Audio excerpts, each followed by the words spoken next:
you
PlayStation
What is up, PlayStation Nation? It's the PlayStation Fortnite Cup Finals. I'm your host, at his post, Shio Wager, joined by the Brains, the Brawn, and the Bomb.com, Kelly Link. Kelly, how's it going? What a time to be alive. Tournaments at PlayStation. What a better way to start than with some Fortnite?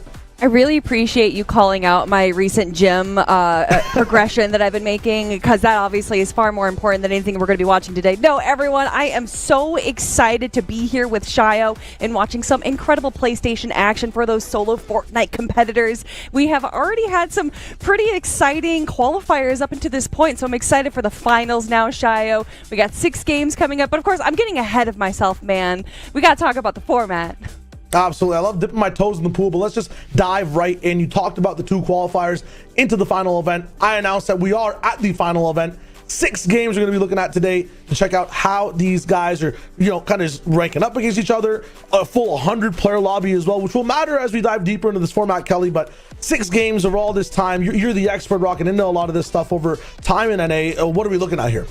I mean, for the point system, it's a lot going to be focused on eliminations. 3 points per elimination. This is something that we typically see in the solo cash cups. And of course, we got to break down what those placements are for. You have to make it all the way into 50th place to even be able to get on that placement threshold. And then, of course, we're going to be looking towards that victory royale. That is where the chunk of the points are going to be earned. 60 points to be, in fact. And as you can see, once you start reaching kind of that top 4 spot, Shio, that's where really the point differences really matter. So if you're going to make it to the end game, you don't just want to make it to the top 10. You want to get into that top 4 and, of course, the first place spot. Yeah, that's if you're rich and frying, right? I mean, like, overall, it's just tough for some of these guys coming in having to make top 50. If you are up there consistently, though, what does that mean for you, right? Let's talk about the cash that's up for grabs for a lot of these players that are playing today. In total, $62,500. If you just showed up today, we'll give you $300. You're on your way. But the rest of the people who are in the finals will get up to that 50th place, $750. After that, the biggest jump, you got to climb your way all the way up to 10th for the 1K. $5,000 for first place. I mean, this money's no joke, Kelly. No, seriously, you want to make it into that top 10. $1,000 for playing 6 games of Fortnite is pretty good. And yes, they've had to fight through the qualifiers. We have some big names here, so it was definitely quite the trek to be able to make it into the finals here today.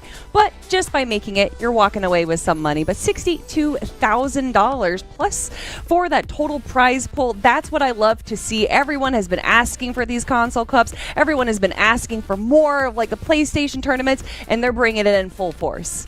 Yeah, so many different games to be played today. The focus is Fortnite, though, and I want to focus a little bit over on, the map and what we're talking about when it comes to just Fortnite in general this season. What is the specialty of the season, Kelly? What are we talking about when you have to define Fortnite today? Ooh, it's all about the gold. It is all about the gold, of course, with the addition of these black markets and the vaults, and of course the new POIs in the map with Season 2. There has just been a lot of gold in the map, and that gold has been utilized in a ton of different ways by, purchasing better items, purchasing keels, and that is definitely something that we are going to be seeing, whether that is these in-game weapons that you wouldn't really be able to get without there being a black market, or I'm guessing there's going to be some contested POIs throughout the map, especially on these new POIs like we've seen. Yeah, some of these new POIs coming in. I mean, if you're playing Reload 24/7 inside Fortnite, you're kind of looking at things brand new. I feel like Crime City, we were talking about this, just the map right before the show. Crime City seems to be one of these POIs that has a lot of contention. There's like a train you can get to as well that has medallions on it. I mean, possible choice of the best POI to land at, but at solos, things gotta change, right? Like, it's not easy to manage all that loot. Yeah, I was actually looking at some of the top players that we had throughout our qualifiers, and I saw Amp, who is currently seated first place out of the qualifying games, and he is landing the Dilbit server room, and I'm sure we're going to be seeing a few people fighting for that POI as well, but that is also near Crime City. Of course, if you look at the FNCS, you're going to be watching Peterbot for some suggestions on where you should be landing, and him and his trio land over in Crime City. It's the only POI that has a vault and a black market. If you go just a little bit east, that's where the train's going to be spawning, and just a little bit more northeast of that is the Dilbit server room. However, with one player, I'm guessing they're not going to be able to take all of that, so probably just going to be limited to one of those options. Yeah, I mean, you got to pick and choose at the same time. Pick the wrong choice, someone chooses the same thing as you do, we got to fight on our hands. Again, 100 people inside the server at once. A lot of the times when you look at some of these third-party solo competitions, you might have something coming in, with 80 players in the business. The placement sometimes is nice, giving you all the way up to 60, or even, for a total of all the people playing. dropping from 100 down to 50 for placement, Kelly, what does that look like? That's kind of insane. Oh, it's going to be crazy. I'm expecting a lot of early aggression, and actually just watching through the qualifiers, which tend to be a little bit different than the finals competition, there is definitely some players pulling some 20 bombs throughout the games, and I don't know if we're going to be necessarily seeing that today, but with it being a solo competition through the PlayStation format, there's definitely some possibility for some interesting games.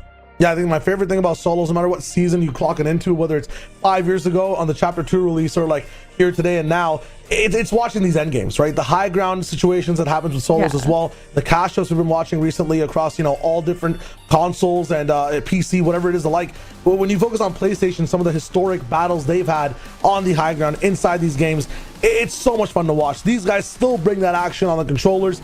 They got the builds ready to go as well. And we're jumping straight into game number 1. Game number 1 is underway.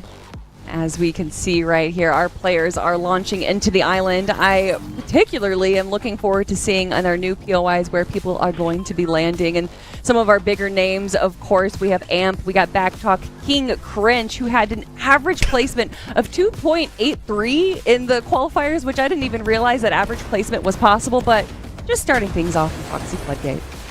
Yeah, I'd love to see some of those replays, see if it was just placement. That was something that was really the players that focused on with the best average placement. Was that was kind of the, their overall goal in coming things in with, or are we really just kind of pushing things over with the 3 points per elim, trying to get as aggro as possible? That's what we'll figure out today, as we do see style go down across the map somewhere else. Foxy Floodgate, a little bit of a 3-way split, but not too much action here and now. Yeah, I'm a little bit surprised that there isn't more action going on right here. Pumped Power quite close by, and a lot of people had some interesting things to say about that POI right before the FNCS, but Yuma landing over here. I don't even know what this POI is called, but I love how nice Tree it Circle looks. Soccer Yard? Can you, for a second, I thought you were legitimately calling it the accurate name. Where's Taco? She's the one that knows all these weird names. Oh, man. I mean, it feels like a Tree Circle Soccer Yard. I'll lock in with that one, and I feel like Yuma here is going to be possibly forced to fight. When there is a drop like this out of POI, I really like Yuma's position more, because you can kind of look at it and see, if you are facing Sindogo yourself, what their loot might look like. You might get a few, pot shots like this. Then you can just rotate out. You got the rest of the map for you. Meanwhile, Sin just has the C, which is like, what do you do there? Sink or swim, right? Yeah, there is that launch pad right over there, but Sin obviously is not going to have too much of an opportunity with Yuma pressuring him for him to take it. And just a quick shot in the air, and he is down. Don't think that's too much of a surprise, especially when it's Yuma, the one that you're going up against. But Yuma now going to have a pretty easy time just farming this up, but he is going to have to go through the new POIs when he rotates into zones. So some potentially dangerous foes he's going to have to face. But for right now, Drody's just enjoying his time on the dock. Top left side of the map, is it a bit more mountainous than before? No. Is it the same as usual? What Very is the top flat. left looking like now? It's really flat now. Yeah, Whoa. kind of marshy. There might be some, like what you see right here is like a little bit of a dock that gives you some elevation, but no, pretty flat, all things considered. The mountains actually kind of cut diagonally through the map. You kind of have the southwest area, and then you have the northeast area that are the mountainous zones. And don't get me wrong, we've seen plenty of mountain zones in the last week. PlayStation, I know that you guys can control where those zones pull, so please, if we could avoid that, I'd appreciate that. Hey, look at the stickiness of the lobby right now as well. 90 players still alive. A lot of the people who have locked in so far might have just lost their match off for it, but I was expecting a bit more aggression from the PlayStation Nation so far. It's just been a little bit more cerebral on all sides. Still over here now, three-way entire shot fest from what looks like Lone Wolf Lair. You don't usually see people forced into a fight where you're completely at the back of another player as well, but Argue, he does things well. He has a really good position there. Yeah, Jarky's doing a pretty good job. Lone Wolf Lair, although not a POI that I see contested in the FNCS, as solo competitors, it's definitely something that has a lot more viability to be able to share. There is going to be that vault down below that we can see someone has activated, but it looks like everyone's kind of ignoring it right now, letting the door kind of go on its own pacing. Oh, actually, as I say that, Jarky is going to be trying to push it a little bit. He's going to be blocking things off because he does see that there is still one more player near him, and once that door does open, obviously he doesn't want Sweeksy to get any opportunity to kind of surprise him, because once you do go into that vault, there's only one way out. Gotta go right back up, and he has no build, so I hope that all the chests and the goodies he finds inside does just top him up completely. That door will still keep going around. Some of the strats a lot of the times is either you loot like JRU, or you kind of just sit back as Sweeney and wait for someone to come to you with all that loot. take him down. Zany also moving around the map. Not much to be had. Kind of shambolic right now, but yeah, just completely. I think there's a fight going on right next to him, or Vakey, who got quite low there. Looks like he's just going to be going for the bush strat that we all know and love, and just kind of farming things out right now. The lobby just kind of seems to be feeling themselves out, but now, as I say that, we have a little bit of a fight going on right here. Kuh, not doing too much, is building up. Only wood, though. Seeing if he can take some few shots over on the shattered span. Yeah, when it's up to trios and team play, I do see a lot of pushed out diagonal bases going for some surge, trying to get closer to people. We don't talk about that. Shh. Oh, we actually don't talk about those? No, I'm joking. Oh, gosh. You've seen too many of them. That's what it is. Yes. But in solos, it's kind of, you know, you don't have as many mats to exploit. You don't have as many builds to refresh as well with one person shooting, one person rebuilding. You end up in small spots like this. And yeah, maybe a few shots from Baked Kuh here across the map. But past that, you're kind of stuck now with a roommate you kind of didn't really want. And he doesn't really wash the dishes either. So I'm not sure if you Elite and Baked Kuh is going to make the best duo of sorts here on this hill. Yeah, no, I mean, they have a lot of space around them, and speaking on that, Baked Kuh seems to be backing off a little bit, so does the player that was near him, but as I say that, we do have a med miss coming off the bed, though, probably giving a med miss to the person that's trying to box him up right now. Hey, sometimes you gotta give a little, take a little. Let it, get the shields up. That's a really big kind of chunk there. It's all good. That was interesting. I don't think I've ever actually seen that bug, but Bed seems to be safe right now. His opponent backing off. This has to be one of the most passive competitions I've seen, and obviously as Storm does activate, that's going to be a different story for a lot of these competitors, but just slow going right now. Yeah, I went back and watched a little bit when it came to just like, you know, the aggression, kind of the meta game for console way back when they were having their own tournaments again and again. And yeah, this one is a big stacker right now. I mean, again, $62,500 on the line over 6 matches. That's kind of like every match, if you think about it. I mean, I'm not the best at math, but you have like $10,000 of an influence in every match when it comes to your decisions, right? Ooh. 60K divided by 6. Right. That should be 10, unless I'm, you know, I gotta go back to school. No.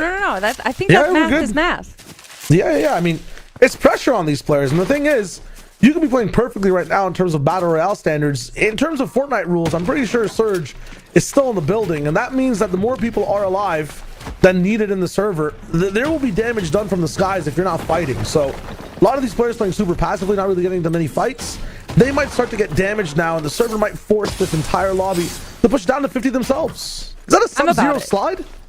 Yes, that is a Sub-Zero slide. Let's go. That's sick. Ooh, all right, fighting game player. Yeah, no, definitely one of the only mobility items in the game. It's something that we saw a little bit. Most people pulling out for the bat, but obviously, if you can't find the bat, these Sub-Zero gloves are pretty good with the slide. Yeah, that's so sick.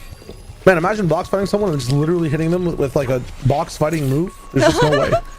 There's actually no way. I gotta keep casting this game. Oh my gosh. Let's see what we got. Crime City, 5-6 people available. And there's one person kind of, I think that's Big Wee, who's kind of holding them all the way kind of away from Crime City, but it should be a tough rotate here. Moving on over to Floated Frogs right now, as we have Shadow No Cap trying to just punish Gordy before he can heal up. See the heal spiking there, but not much going on as far as the fight goes. A little bit of a tickle, but I don't think his opponent's laughing. Shadow No Cap. Gotta push yourself back. That's all your brick, my friend, as well. I don't know what the game plan is here, but it's time to reinvest in your build economy. Yeah, just backing off. All these fights, a little bit of engagement, a little bit of tags going in, and then backing off. You know, this kind of looks like the FNCS a little bit, but as that zone finally does close, we're going to be seeing it is a Far East pull. So a lot of our players right here on Floated Frogs is going to be having a little bit of a rough time rotating over, as we see some players potentially stopping them in their path. Let's see, as we watch more shots get taken from all sides. Kelly, what did we sign up for here? I mean, I was expecting fights on fights on fights, maybe a few soft end games, but this is looking to be a really tough competition.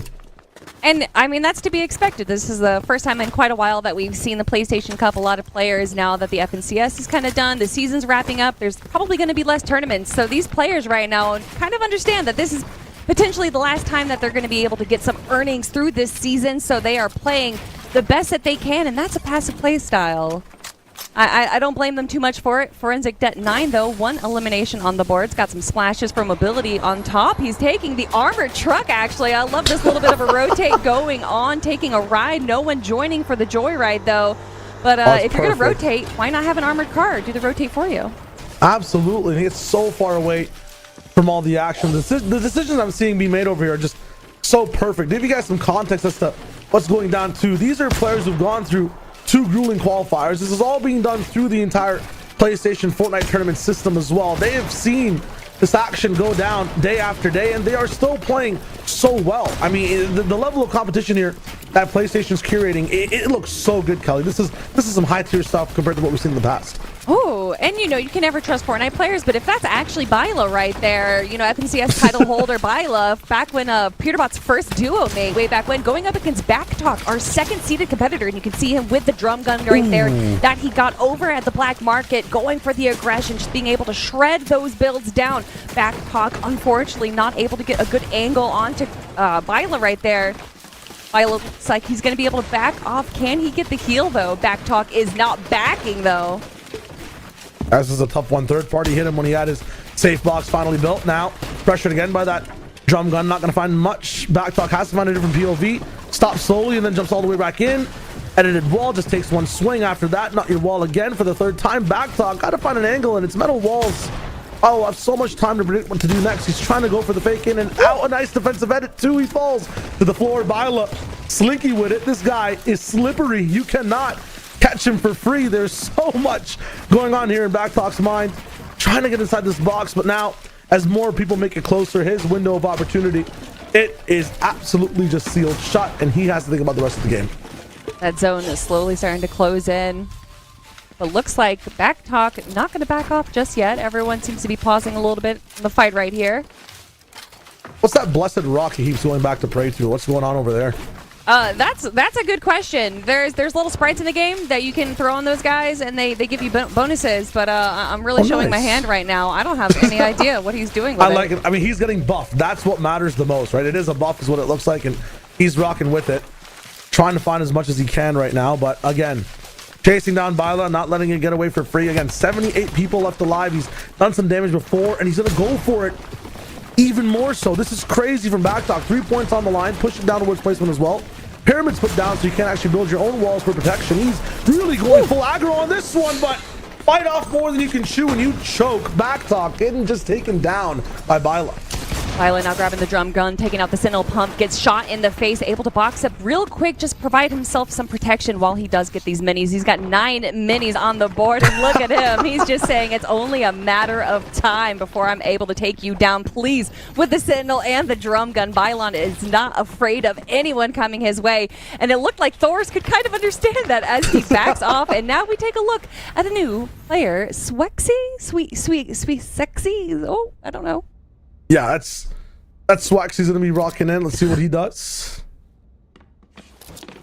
Ooh, well, SW.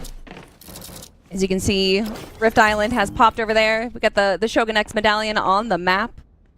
Doesn't look like anyone is prioritizing it though, but obviously being up on the Rift Island, you're gonna have a little bit of visibility of the rest of the lobby, and just look how nice and still these arrows are. Good for us to watch and really map out where they are.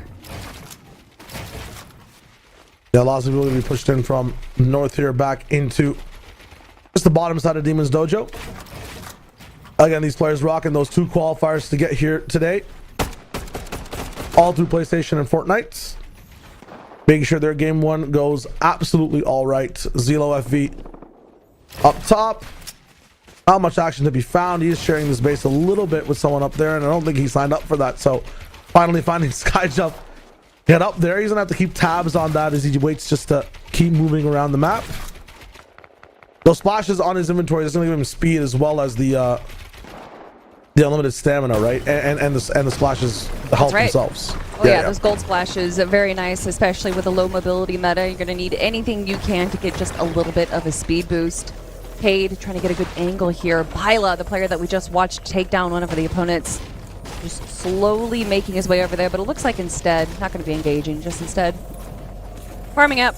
Real quick, as the zone is going to be popping, and where does that zone go?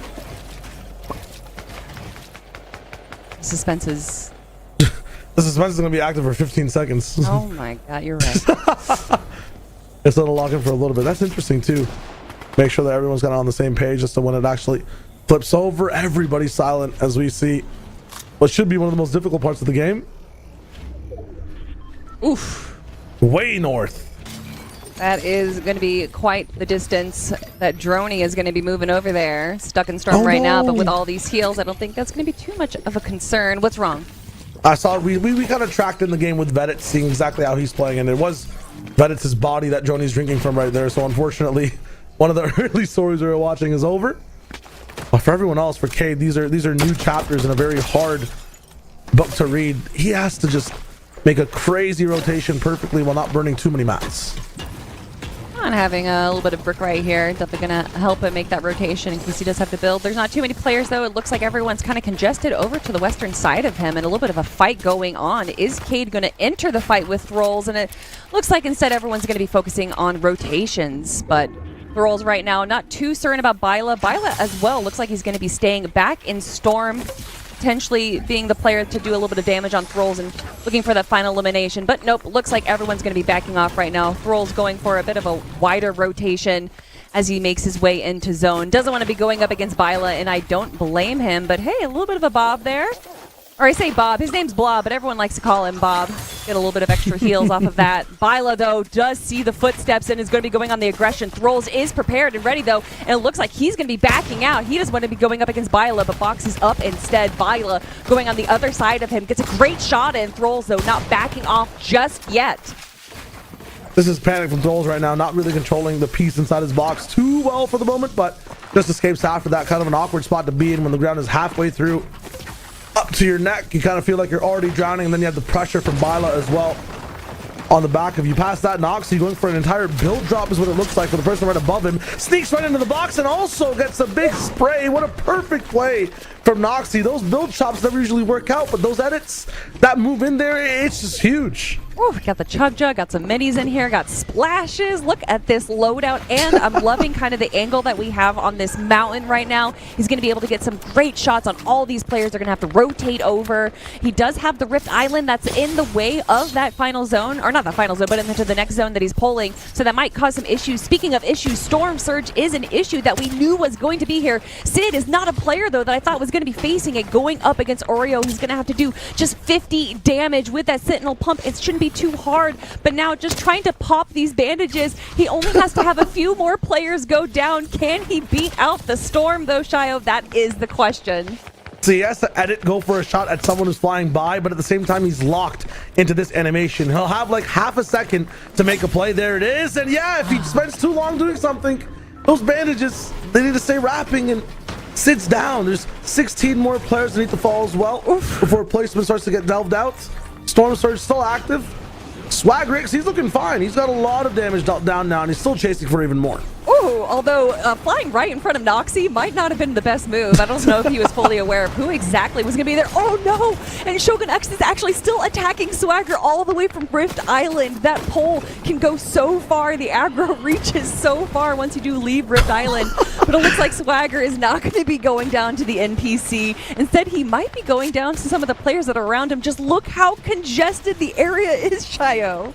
Yeah, this is insane. He had 300 damage above just mere moments ago. Now down to 66. I believe the players around him were looking for some of that damage as well. Everyone here affected by the need to perform by the server, need to do damage. It's going to be tough if you're just sitting inside your box. 4 people left now to leave in the first place when it goes out. All of these eliminations you see on the match, every single person that's gone out right now is back to the lobby, has earned nothing if they've gotten no elims all the way up until this point. Stacks Rooney falls. But that's Matt gone as well. 3 more people need to go away before this match means anything to the rest of the lobby. Ooh, and this half in, half out zone going right over Rift Island. You're going to have all those little wind sprites pushing people up into the air. It's going to be a little bit of chaos as that zone does start pulling over. But Jargu right now just playing on the edge of zone, waiting for players to kind of come his way. And looks like a player is going to be doing that, but Jargu is still realizing he doesn't have to kind of expose himself where he is right now. Just going to be playing the waiting game. He has some time. Byla down to the storm as well. We're down to 50. Every single elimination here from this point, if you're a survivor, you end up getting some of those points. Unfortunate, though, as one of the top fraggers in the lobby is not going to see the first end game. No, unfortunately, they are going to have to go back to the lobby and wait for that battle bus to come back to the bus stop. But Forensic Det not going to have to wait right now. Ricks are trying to find a better way into zone, as he does have a few players also trying to make their way down using the Sub-Zero rotations. Doing a pretty good job saving on mats, especially considering that they only have 5 materials. This kind of edge rotation that we see right here, this dead side rotate, just allowing him to save up and box in the final moments with just one mat to his name. Literally the last mat possible. It's nice that he's not directly close to someone just next to him. There's some brick for him to farm in just a minute. Vaki going down.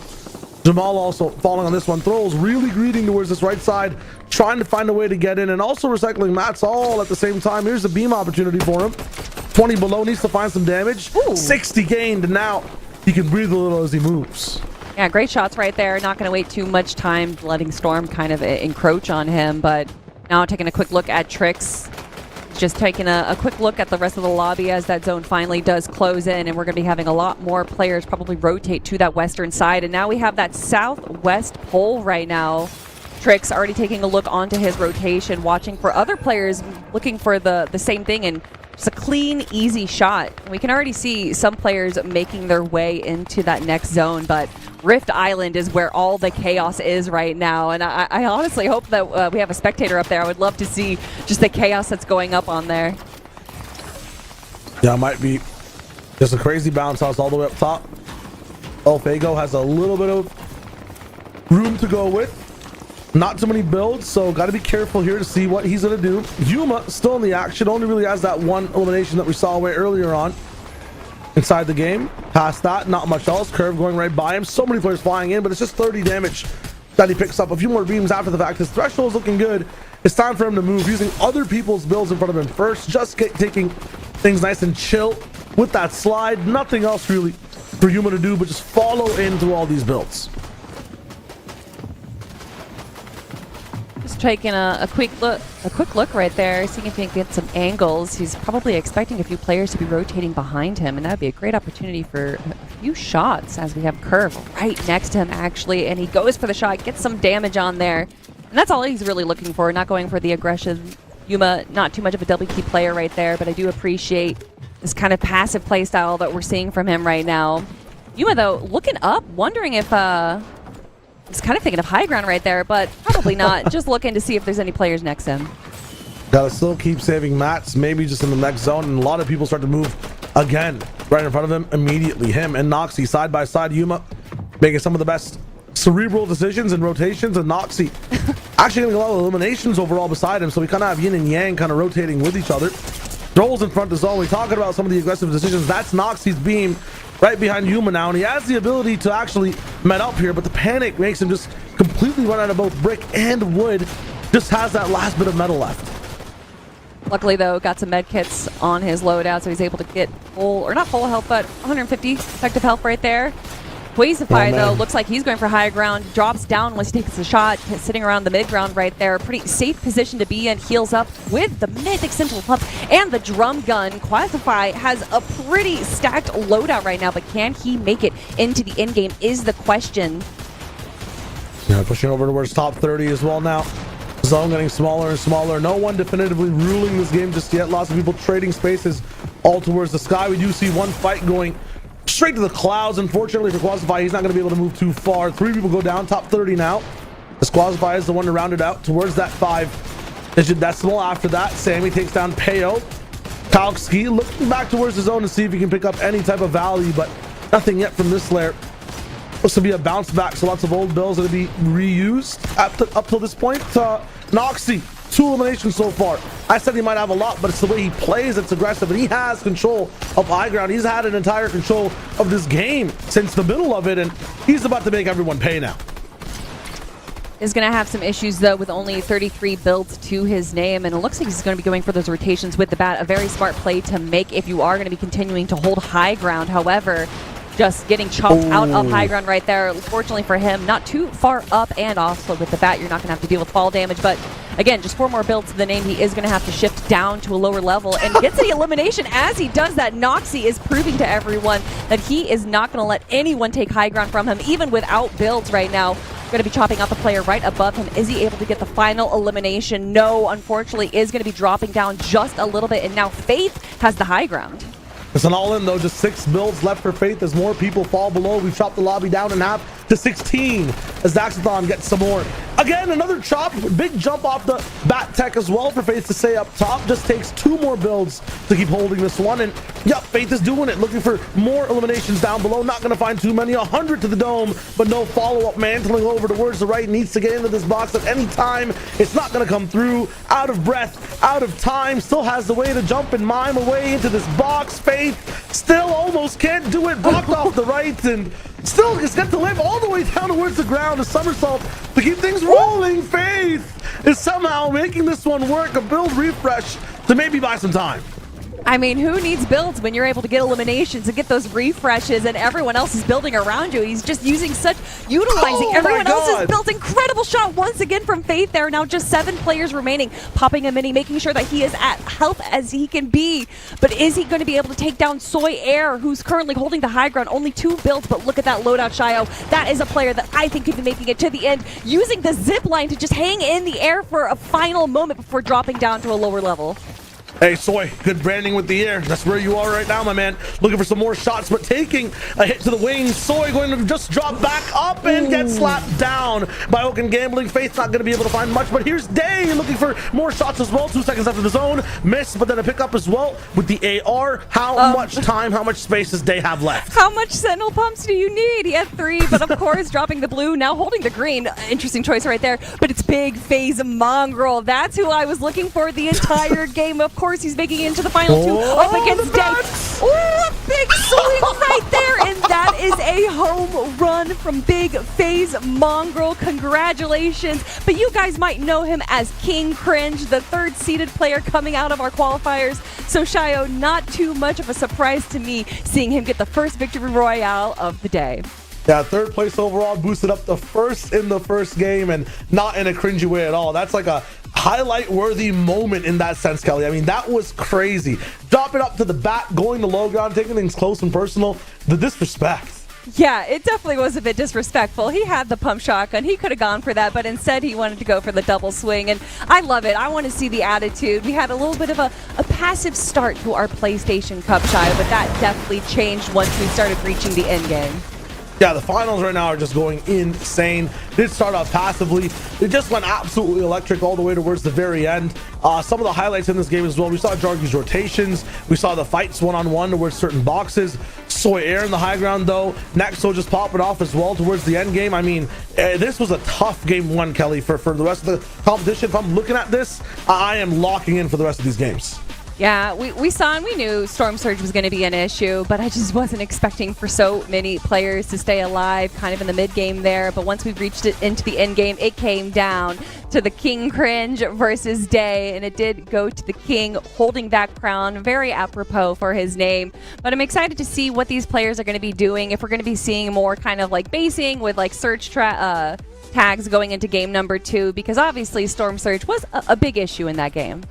Yeah, I want to see the consistency in points for a lot of these players as well as we dive into the match results from that game. What do things look like when the top 50 is being handed out in like the 7th zone, right? Big Phase Mongrel up top, King Cringe 78 points in total. Day behind him by 10. That's the difference between 1 elimination inside the end game. Oaken Gambling was there as well up top on the high ground. Saw him with that big retake. Faith Cow all the way from where they were, Kelly, to the spot they got to. That's an insane clutch. Oof. Just a pretty decent lead right now for Big Phase Mongrel. It's a 10-point lead over 2nd place right there. But we still have 5 more games to go, Shio. All the players that we have here in our top 20, just even in our top 100 right now, have an opportunity to change things up in the next game and potentially find themselves in our top 20 leaderboard right now. But pretty low elimination game, which is what we expect out of the finals. You know, we did see some 20, 25 bombs in the qualifiers, but that is expected to change because so much money is on the line. A lot of these players are making sure that they get those placement points because elims is a big question mark when you get into these final games. So instead, going a little bit more passive. Yeah, a little bit more passive, but you can see the difference then between first and 20th overall. We can see 38 points to 78, a 40-point difference in what is like 2 minutes of the end of a Fortnite game. Saw Droney as well, the way we were watching him play some of the end game moments in terms of diving towards the box. I think he was the one to take down one of the first people we were watching inside that game. All these names all around, just generally insane performance on that first one. I don't think anyone expected it to be that heavy and that kind of tight towards the very end, but again, big shout out to all these players. Kelly, when you're looking at these names right now, is there anyone on this page that kind of screams to you, we're going to see a repeat performance here? Well, a repeat performance, I would definitely expect a Big Phase Mongrel to be coming back with another top game in games 2 through 6, honestly. But for me, what I'm looking at is that there's 2 days in here, and I don't really know if any of them are actually the real day from the FNCS. And that's my favorite part, is just guessing who these players are. Of course, Big Phase Mongrel, not actually Mongrel chat, although I wouldn't be surprised to see Mongrel coming over to NA and playing some PlayStation tournaments. But Calc, I'm really hoping it's the real Calc. I know it's not. I don't even think he plays Fortnite anymore. No. But, loving the names that we have right here. Yeah, homages to the past. He's on a different wavelength now in terms of games. Shout out Soy Air, I guess, you know, the branding to be there on high ground as well. You can see how well high ground can treat you too if you're in it or at it that late. 54 points, 6th place overall in total. It's a good job to be up high all the way in the sky towards the very end. Yeah, and you know, if we look to the FNCS, which obviously trios is very different than solo competition, we saw a lot of players actually holding height from Zone 8 on. That's going to be a lot different in the solo finals. Obviously, you're not going to have players that are going to be able to just drop mats for you. So I'm expecting a lot of these players that were kind of holding height earlier on to maybe be a little bit more passive, playing that or low middle ground so that they can get some refreshes, and then potentially taking that high ground later on, like what we saw Day and other players doing in game number 1. So with 38 seconds remaining until game number 2, Shio, things are already starting to heat up. I can't believe that this is just game number 1. Yeah, I mean, game number 1, absolute banger to start with. I don't know how we get higher here, honestly. At the same time, maybe it just takes Big Phase Mongrel to get big phased up and more mongreled up at the same time. I mean, he's not mongrel himself, so I'm going to treat every single word as an adjective. Give me one word to expect for game 2, Kelly. Tell me right now. Chaos. Chaos. Okay, I like chaos. We saw calmness in the first one, so you're looking at a mirror to go for the opposite. I like that a lot. Big shout out again to PlayStation as well for letting these tournaments run. We saw the qualifier format. We saw some big names who are winning games now in number 1. Number 2 is right across the way. It's just so exciting. You talked about some of these black markets. You talked about the mini map as well, Kelly. Let's bring it back up. Let's look at this drop. Kind of similar, top right to bottom left, a little bit higher overall. Saw North Zone 2. We looked at Crime City. Is there another POI just like Crime City that's also really good, maybe not as powerful? Ooh, lots of people like Mass Meadows. You do have the vault inside of Mass Meadows, but just to the northeastern side, to those Rainbow Hills. I forgot what they're called, actually. Oh, actually, Rolling Blossom Farm. I remember. Nice. I know. Look at me go. There is going to be a black market near there as well, so that is definitely another prioritized POI. But again, with it being solo competitions, I can imagine that there's going to be a few people landing over in Mass Meadows, but taking a quick look at the winner from game number 1, Big Phase Mongrel. I actually think he spelled Mongrel's name wrong. How are you going to do that? No 2 A's, just 1. It's all good. It's like respect and disrespect. You know, like I can be you, but I can be the newer, faster, better you is kind of what he's claiming. I don't speak for him, but I'm not his lawyer. But here we are. That's what I'm claiming. Ooh. Blue chest right off the start, getting a purple Sentinel shotgun is going to be a great way to start your game. However, it doesn't look like too many other people are really going to be fighting him. I'm wondering if he claimed his POI and now everyone is aware Canyon's Crossing is his and to not really go for it. But dropping the crown there, a symbol, a signal to everyone watching. Do not mess with the GOAT of game 1. Big thing to note as well, that if you're used to watching, you know, maybe streamers play a lot of Fortnite games themselves, or maybe even in other different tournaments, this is going to be a set lobby, so it's the same players game after game after game. I've already seen some of the familiar names inside the feed that we were watching in the first one fall. So, you know, Vedits, I believe, not going to be here in this one. We tuned in, I believe, if I'm thinking about patterns, there were 90 players alive at this point of the game, the first 2 minutes we were watching. Now it's 92. So when I talked about players locking in, it's getting even harder to gain some of these placement points. We are looking at an even stickier lobby than the game that we just watched. just makes me a little worried for the forecast that we can expect for game number 2. Yeah.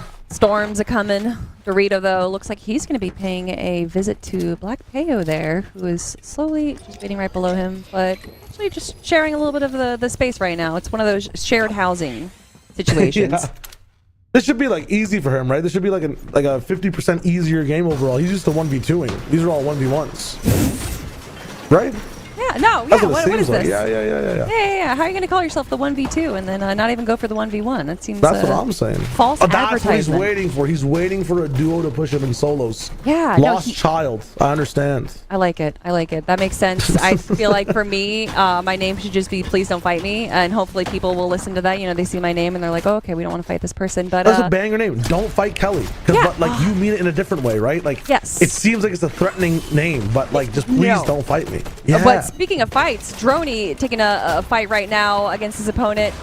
Looks like there is a little confusion going on, though. Droney getting third-partied over in Whiffy Wharf and be backing off from this engagement. Instead, going to be going for the other player who is sticking around right now. Potential fight against Dill and Droney. Never mind. Let me calm down. Yeah. Whiffy Wharf, a few whiffs here, pretty much. So. How is there still 92 players alive? That's what I'm saying. It's crazy. We've both casted some of the stackier of the stackest games of all time. This lobby, genuinely, I'm not sure if things have changed over the seasons over the last 2 years. This lobby is one of the most like stacked in terms of just placement numbers I've seen in such a long time. It's crazy. Yeah. I mean, is this how it is? You can correct me, Kelly. Is this how things are going now? Yes. Oh, 100%. It's because there's so many heals in the game, all the gold. You can just go to the black market and buy not infinite heals, but you know what I mean, a lot of heals. So players, you know, they enter these fights and then they're like, okay, I'm just going to back off and heal a little bit now. But finally, a few players going down to 90 players now in the lobby. Cade over in Flooded Frogs with 2 others. Looks like he is going to be potentially entering an engagement right now. And who's it going to be going up against? I saw Twitter in the name, so that's what I'm going to be calling you. Cade versus Twitter. That's a big ask. Big battle. Lots of members. But it's going to just back off. I think these players prioritizing some of the metal. That should be scarcely available on this map right now, so you got to get it where you can find it. Little fight in front of him. He's just choosing to loot up and get out. Not bad for the first start and portion of the game. Down to 89 now in match number 2. Going to be crazy to see what we can do, jump in and do with next. Whiffy Wharf. I mean, 4 different players still over here. This fight is breaking out towards the skies. Droney, though, backing off. Looks like he doesn't want to stay into this engagement for too much longer. Uses up his final splash right there, but he does have a bat still for those rotations. Max potentially going to be entering this fight, but looks like everyone is going to be backing off right now. Droney just trying to find a potential way to rotate out of this mess, as the rest of the lobby is just chilling. They don't mind. They got heals. They're fine in Storm. Not too worried about Storm sickness. But as I say that, Droney getting a few shots. Not much damage, though, but only 6 builds left to his name. Few of these bandages going to be holding off the Storm, but can it hold off the players? Finally, one of the players leaving Whiffy Wharf, but 2 more remain. Yeah, they'll be chilling for a long time. So many players on the map kind of doing the same. If this would happen in real life, how would it work? Like, where would the Storm kind of close in on things? Wait, what do you mean if this happened in real life? Like, I'm thinking about like Fortnite Storm, IRL grocery store. Okay. Like, where would be the best zone for it to close into? Like, do you want this thing closing on like the ice cream milk section first, closer to like the cash registers, or like would you want it like away from the register? Like, are you in Storm paying for the groceries and then going out to the parking lot where it's safe, or do you have to go into the parking lot to get home? Like, what's going on? Have you ever gone to a grocery store that has little like fake Storm sounds for their vegetable area? They'll but that's really cool. So I have a grocery store near our house that like every hour will spritz little like water to keep the vegetables fresh or something. I don't know the science behind it, but it'll do this little fake Storm sound. So I was losing my mind for a second, thought that you were talking about that. So yeah, I'm going to say let's end the storm on the vegetable section. They're already quite watered, but if we're going to have a little bit of storm right there, I'm sure that they could use a little bit more. Don't quit, Sunny. I like that. That is the kind of enthusiasm that I need in my names. Going potentially up against Backtalk, although it looks like he's just watching, appreciating. Maybe he's a fan of Backtalk. A hidden stalker of Backtalk, just making sure he attends every single concert. We'll see if it's a thing. I don't think it is. Yeah, it's not a thing at all. No. Hey, 3 heals. Very nice. 85 left alive. We did see one person go down beforehand as well. Kind of rough. He's not happy to be sharing the space. There we go. That was his build as well. Here we go. Bob popping the little shrine here, and is going to be getting some items by sacrificing Bob, if I'm not mistaken. It's been so long since I've used this thing. Hey, there we go. Okay, I remember. Nice, and it actually refreshes the little Bob as well. That's huge. So he goes from 2 to 3, and we get some items, we get some ammo, we get some shots. We love to see it. Love it. This is a nice little solo tower. Potential tags coming in. He does have a lot of real estate to his name right now, as we do enter a little bit more passive part of the game. And I feel like I'm going to be saying passive a lot. I'm no longer allowed to say that word, okay, Shio? Passive? Yeah. Okay, let's find some more words for passive. I'm going to say not fast. Okay, that's good. That's good. Go. I like that. Okay. The way Ricksor Court is playing. Oh, yeah. Look at that. One elimination. Look at the heels. Okay, that's true. It's actually not passive. It's the opposite. Decent mats. Yeah. Sticking to Storm a little bit in Crime City, so a lot of players just leaving right now, and it looks like he's potentially going to be taking a few more shots with the Hollow Twister. Can he get the shot off? He's looking. He's thinking about it, but he's not going to do it. He doesn't want to expose himself. He's in Storm. He's hiding. Oh, just kidding. I knew as soon as you were going to make the claim, it would be the opposite, no matter what you said. It's crazy the way the game works. He's going to slide down. He's going to go towards the zone in a very safe manner. What does he have hidden back here? What are your secrets, Mr. Ricksor? Where are the heals? Okay. Ooh. Oh, now taking a quick look. We've moved over to Kinksy. Got a friend right over there. Sin. Looks like he's going to be running the opposite way. Wow. Yes. Sindogo, last game, I think we saw the exact same thing. Maybe he tried to fight or something, didn't go well. So in this one, wanting to make it for the placement. Again, Kelly, everything here in terms of points, it's just fights. If these guys aren't fighting and getting eliminations, all the builds they're using, all the ammo they're shooting, if it misses especially, is for Nye. Like, they gain nothing from it until like the 7th zone, and that's such a long ways away. It is a long ways away. Ken looking to do a long ways away rotate as well, as he goes kind of for the southern rotate, and now looking at Arsenic right now. Ooh. Potential fight going on. Unfortunately, looks like he is making his way out of the black market, and there is a player standing in his way. You can see that blue arrow kind of keeps peeking back a little bit of where the Arsenic is there, but with that rotation a little bit farther on the southeastern side, it looks like they are going to be backing off right now. But Deshawn takes a shot from Arsenic, but returns the favor, and now Deshawn gets an Elam on the board. Upgraded AR, the shotgun a better color as well. Pop 2 minis to hold a Bob. I mean, this is the situation perfecto for Deshawn, no? Oh, yeah, especially with that Chug Jug, that legendary Chug Jug right there, getting you 400 HP. The Bob going to be healing you up in Storm as well. There does look like there is that yellow arrow on the map right now that wants to potentially steal those items away, but let's take a quick look at some fishing right now. You know, I've always wanted a peaceful fishing stream. I'll keep it peaceful. Not even going to chat while he fishes. He's got 1 fish. Nice. And it is a flopper, but we're looking for those shield fish, aren't we? Yeah. Actually, flopper's not going to be too bad for Zaire. He's kind of rotating in from the zone, so. Oh, you can see that one player doing the most deadest of rotations I've ever seen. Looking on the other side of the lobby, though, Par, who we were taking a look at earlier, doing a pretty good job. Doesn't seem to be struggling too much right now. Story might be changing as that zone does pull even further to the eastern side. It looks like we might be getting a Seaport City or Shining Span zone, which is just a terrible zone, honestly. It's a lot of water and there's a lot of chaos. And so, you know, Shio, you asked at the start of game 2, what did I want? And I said chaos, and we might be getting that if this zone does pull over to Shining Span.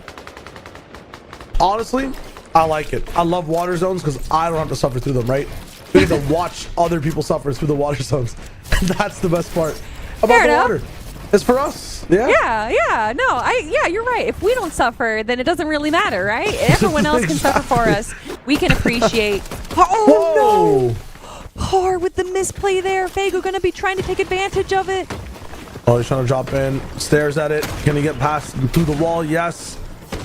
Fago up in the business again. Gonna find another wall. Not really expanding into a 2x2 box. So, ooh, the diagonal move is nuts into open territory. Fago cannot fight that one. It's way too exposed.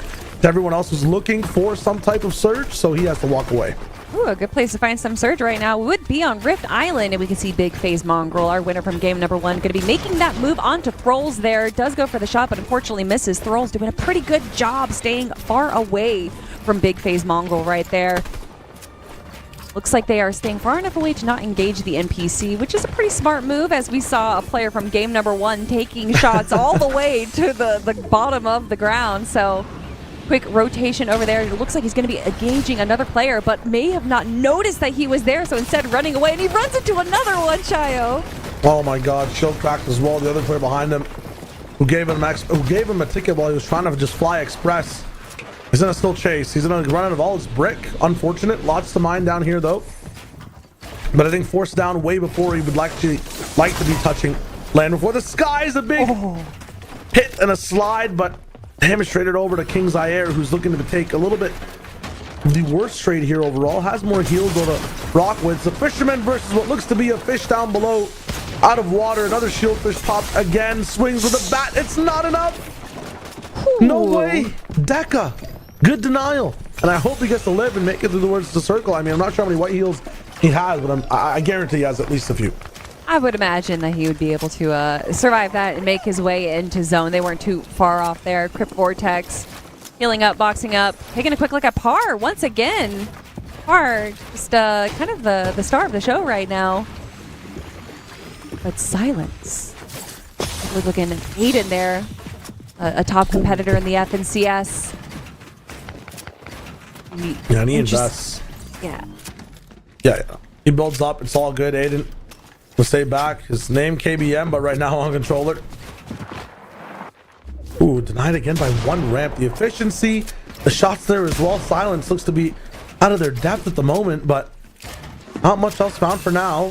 Still trying to go for this fight. On the defensive, desperately looking for a shot here. Doesn't have too many mats available either, so this might be a last-ditch effort to go for some type of win. 1 shot edit 2. Silence is all you hear now from Aiden. Oh my goodness, incredible shot there.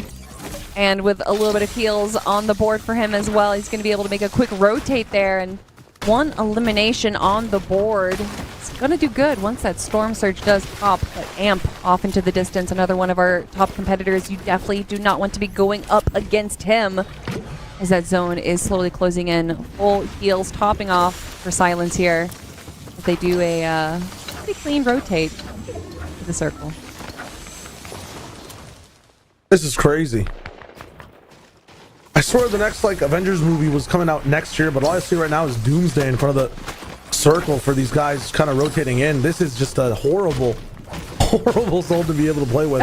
Water all over the ground. I mean, what do we even do here, Kelly? Oh no, and no one has builds. I mean, we saw how bad the end game was for game number 1. And no, it's just going to be a pool party. Everyone's going to be swimming with the sharks. Hopefully there's a player that has been able to kind of hold their mats and kind of builds the zone for everyone else. But Silence going to be taking a little bit of a water zone himself, actually. It looks like they're just going to be kind of prioritizing staying far away from that congested side of zone.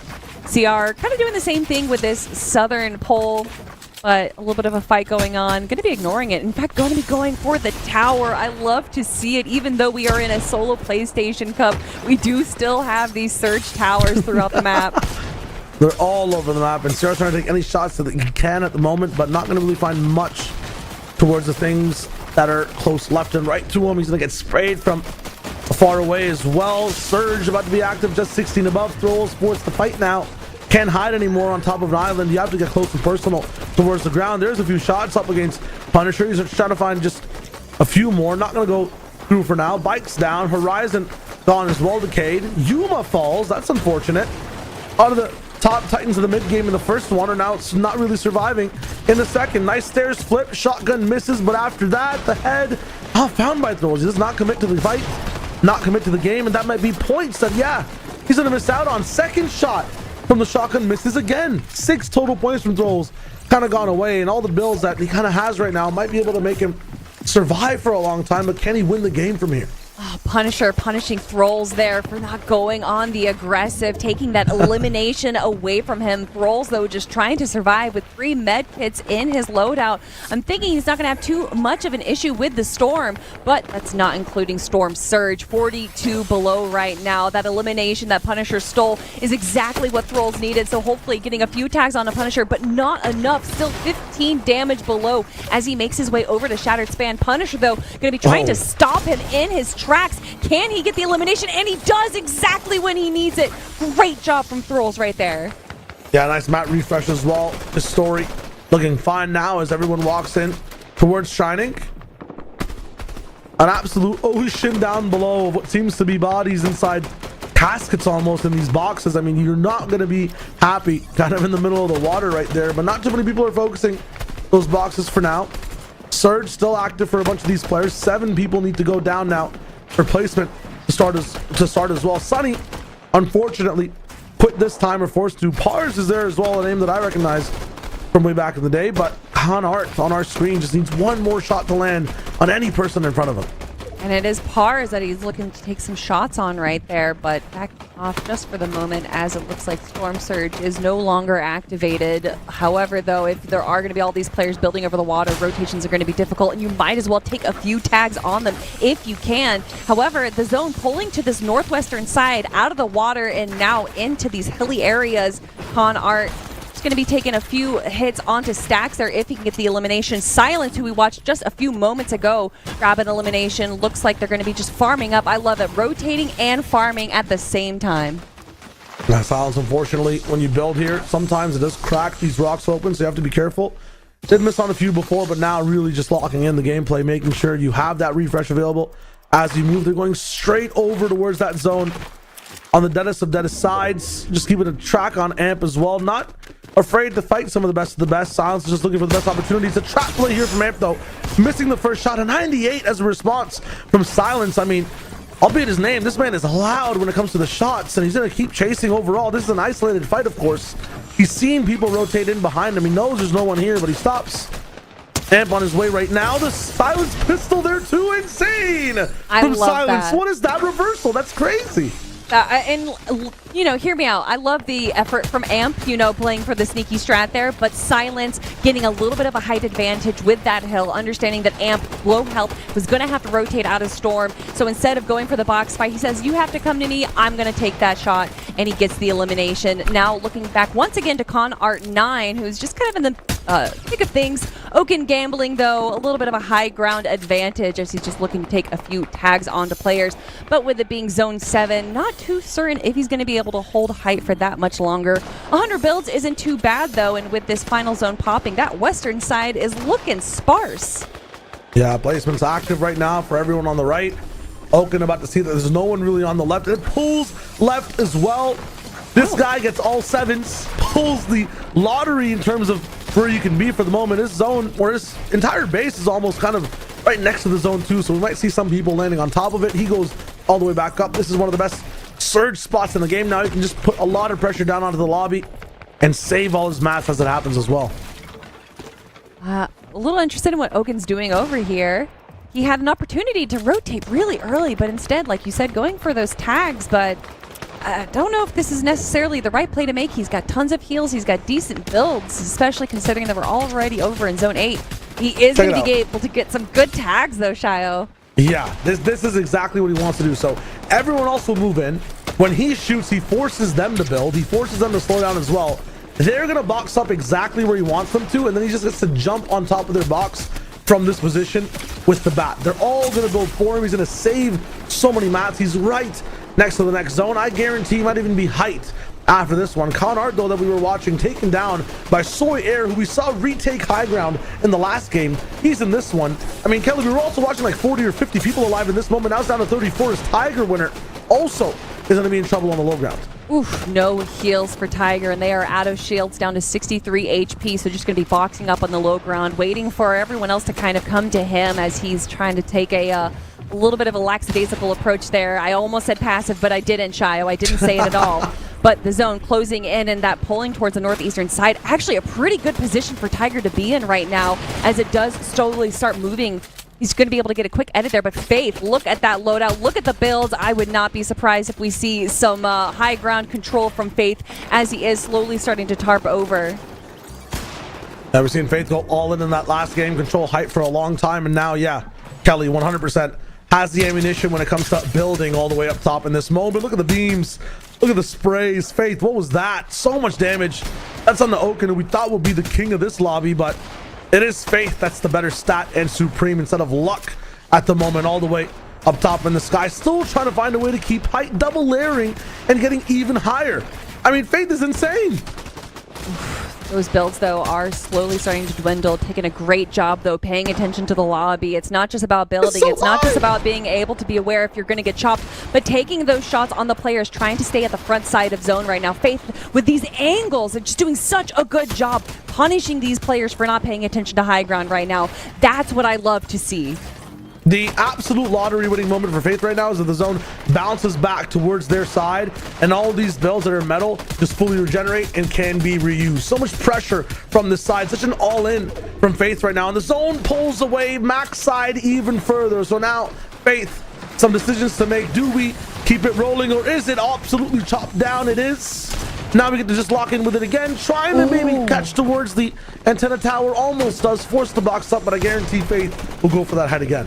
I love that. I love that move, though. It didn't exactly pan out as they wanted, especially with Elite Pump up on high ground right now. But honestly, if you're going to go for a plan and it doesn't work the way you wanted to, Faith handled that perfectly. Still going for Caden, not allowing that little bit of a slip up to slow him down right now. But you know, with Pump up on the high ground right now, it's going to be a lot more difficult to take high ground away. But Faith looks like he's still sticking to the front side of zone. Is he going to be building up, potentially taking this away from Pump? No, looks like he is going to be staying in the mid ground. But Pump, 2 eliminations on his name, only 15 builds, but he's not done just yet. Grabs a great elimination there. For a second, I thought he was going to be going for the refresh, but instead, no, oh, he does go for the mats right there. I love this play right now. He's got the bat. He realizes that no one else is on high ground, so he's going to be able to go back into Storm, pick up the refresh, and now make his way and control height once again.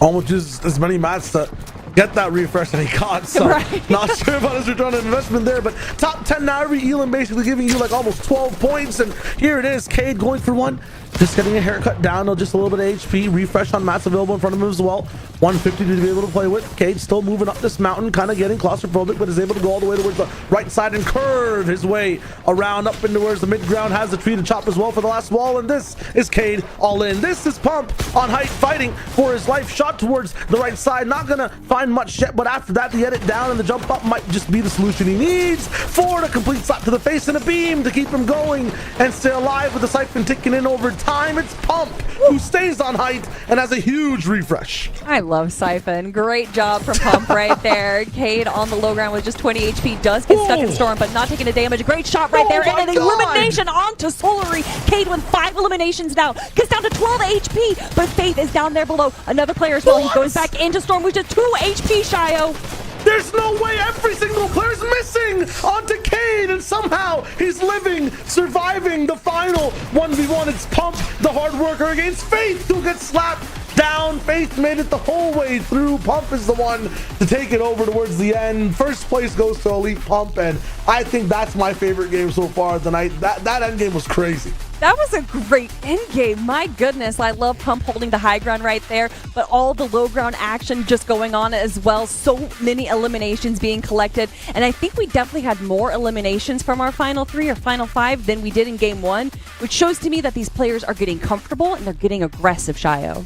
Absolutely. And this is not the only game too you guys are going to be seeing all year from PlayStation. They're running these types of tournaments all year round, so make sure when they're coming near you, you sign up, you play in these qualifiers, you get in these finals. I mean, this is some of the most action I've seen PlayStation players get inside Fortnite tournaments. It's absolutely insane. The highlights of this game should be renamed to Godlights, maybe. That end game right there, in terms of prowess towards the low ground and the way that people were fragging, the way Cade lived, the siphon, Kelly, it's perfect.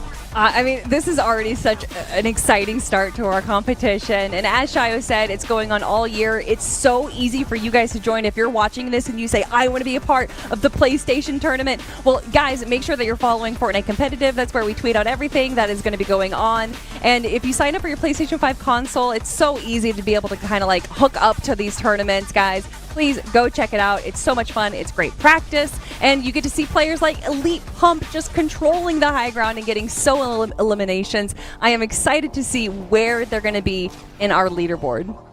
Yeah, if your parents are asking you what it's about too, just mention, you know, the overall prize pool for this one, $62,000 with an extra 500 in there as well, and see their reaction and go and play your games. I mean, it's going to be crazy, and what we're watching so far is definitely worth the money as well. Basically, almost a $10,000 impact every game these guys are playing today. Let's look at that scoreboard as well, just for match 2 specifically.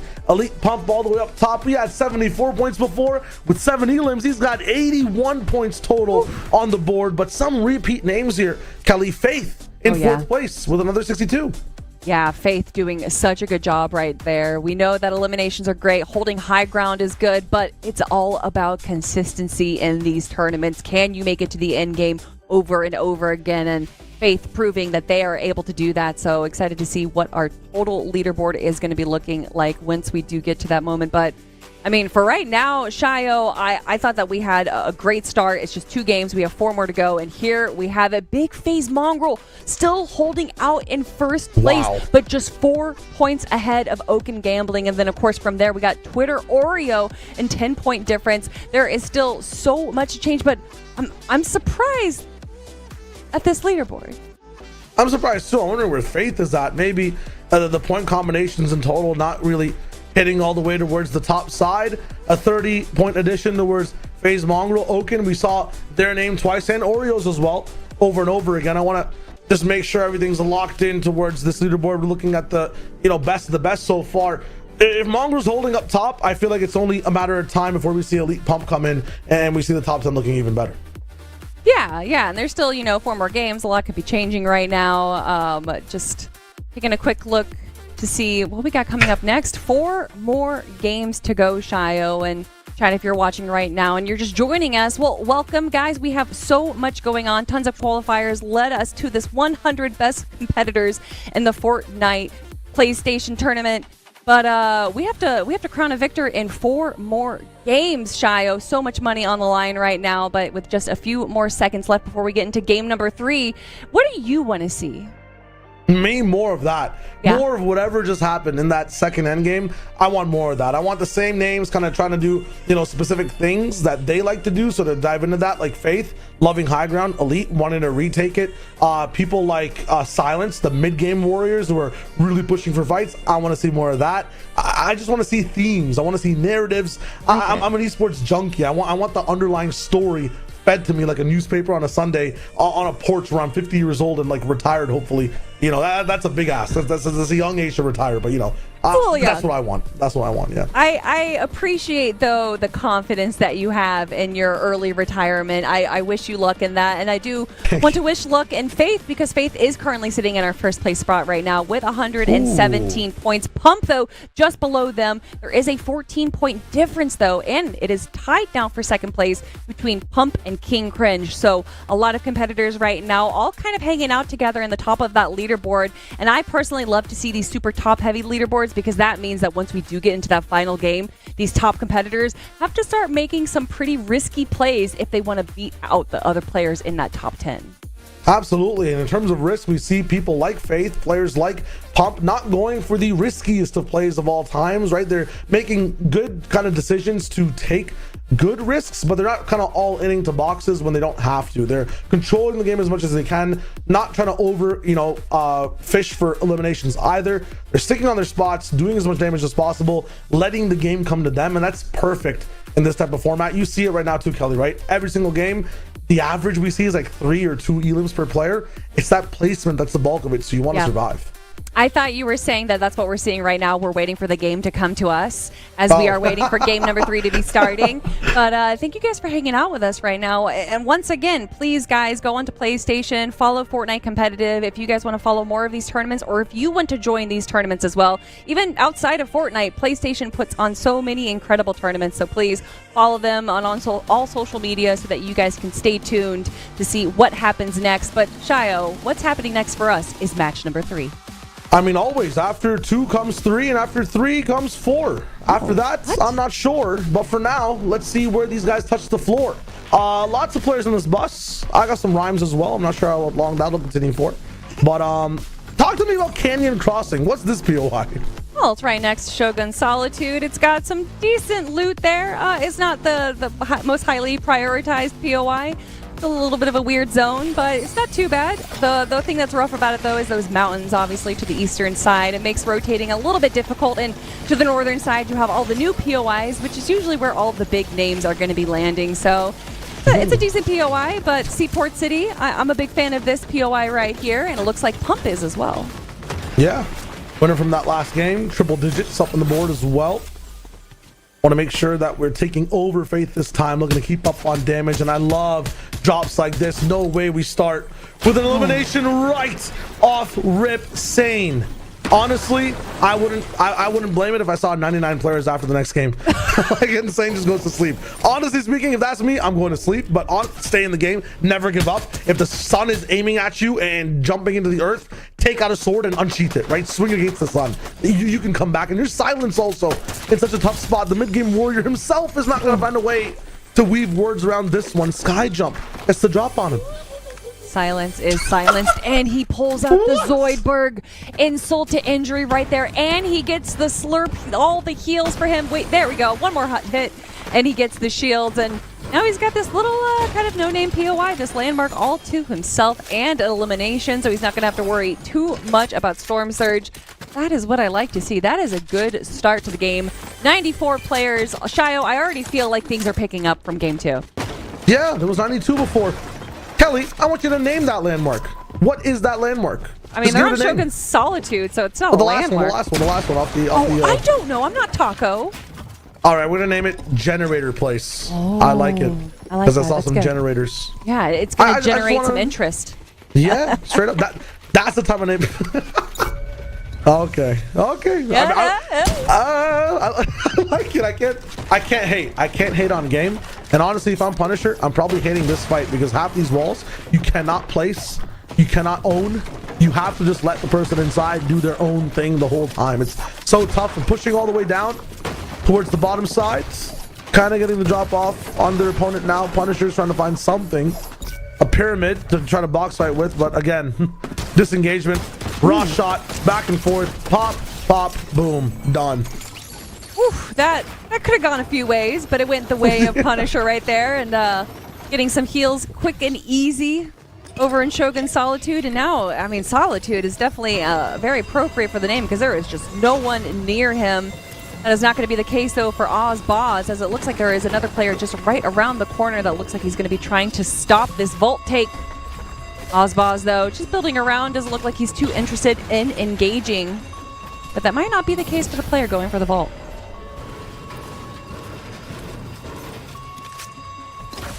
It's just calm now for both sides. Crazy, it's called Crime City, but all these guys are kind of doing normal Fortnite things. No one's really stealing anything, right? That's true, that's true. Fago, though, not doing too many normal things because entering this engagement right here at the Health ADs and getting the elimination. Wow, that is extraordinary, if I'd say so.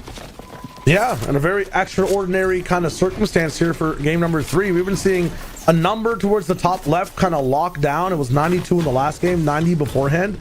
In this one, the number's not locking anymore. It's starting to fall slowly, which kind of tells me that a lot of these players are realizing it's time to go for some of these all-in isolated fights. It's time to get my damage on the board. I can't live inside these end games with all this surge if I don't have A, the right amount of mats to play with, and B, the eliminations, the damage I need from the person that's landing next to me. So you'll see things like Jaxie taking down Crypt Vortex here in the feed. You'll see fights go the whole way through, like King Zaire, who we saw in an end game suffering from surge himself, up against Alvi, what it looks like on the other side of the wall here, and he's probably going to all into this fight as well. Yes, it's disengaging for now, looking to shield up, but these fights are what all these players need to really have a good game for the rest of the time. Right. Box up. Looks like he's going to still try and run away. He still has some shields on his name, so there's not an opportunity to back off. Oh, clean shot from the window, but he's able to box up just real quick. Is he able to run away, though? The other player is not backing off just yet. Able to get the mini, but he breaks into the shell. Oh my gosh, Shia, what is happening?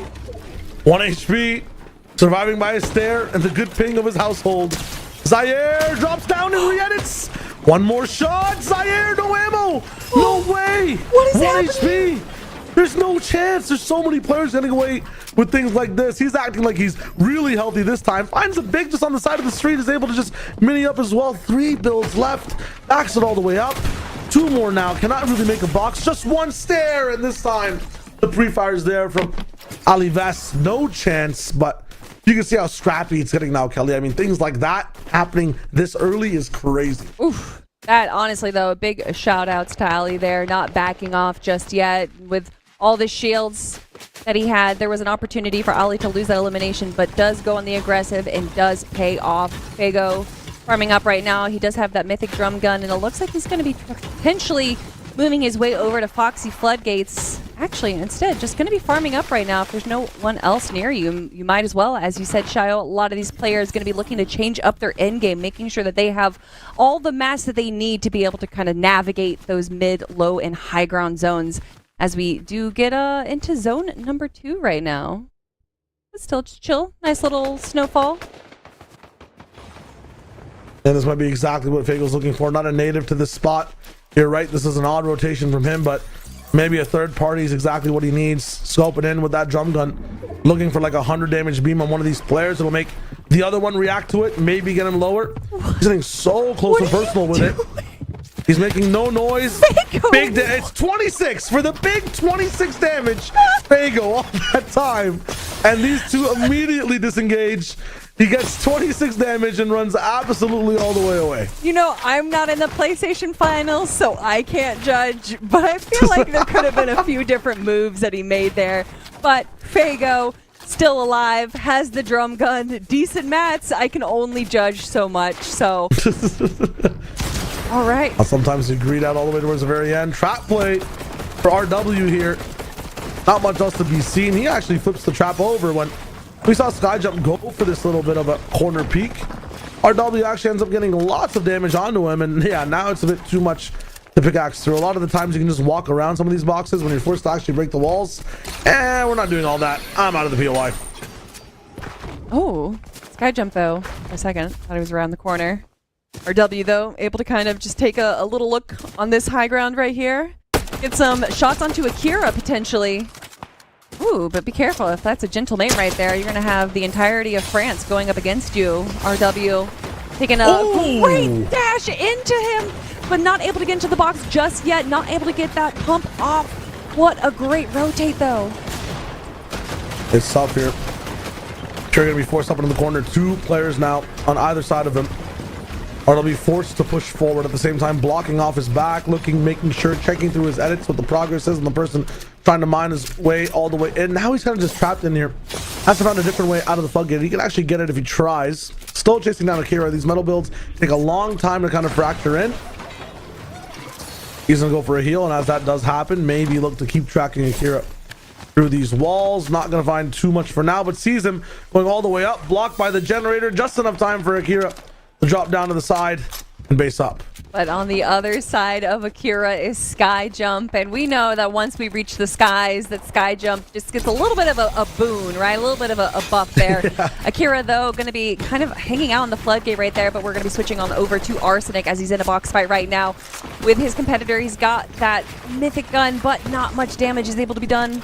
A build fight going on against Sidar. But it looks like Sidar is going to be disengaging right there using the Sub-Zero dash. And Arsenic also looks to be disengaging, going for the heals and sticking into Storm. Going to be re-farming up just a little bit. There is a med mist right there, so not going to be too worried about Storm. Yeah, it looks like the rest of the server has taken this moment to make 84 their identity in terms of the amount of players that'll be staying alive till the next major cataclysmic event. No one really going down in these fights, and enough room for everyone to really walk around. That's kind of how it is usually, right? 100 people drop in, it always goes down to like 80 until it equalizes, then it drops down to 60 really fast. Right, yeah. And then you're down to like 15 players somehow in the span of a minute.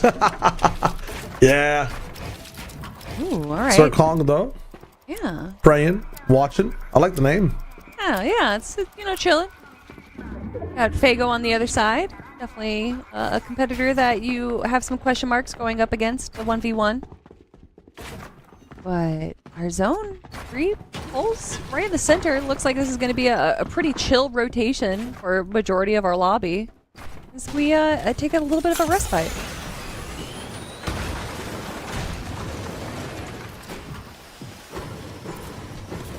Nice little looting still happening here from Arsenic all the way inside the zone.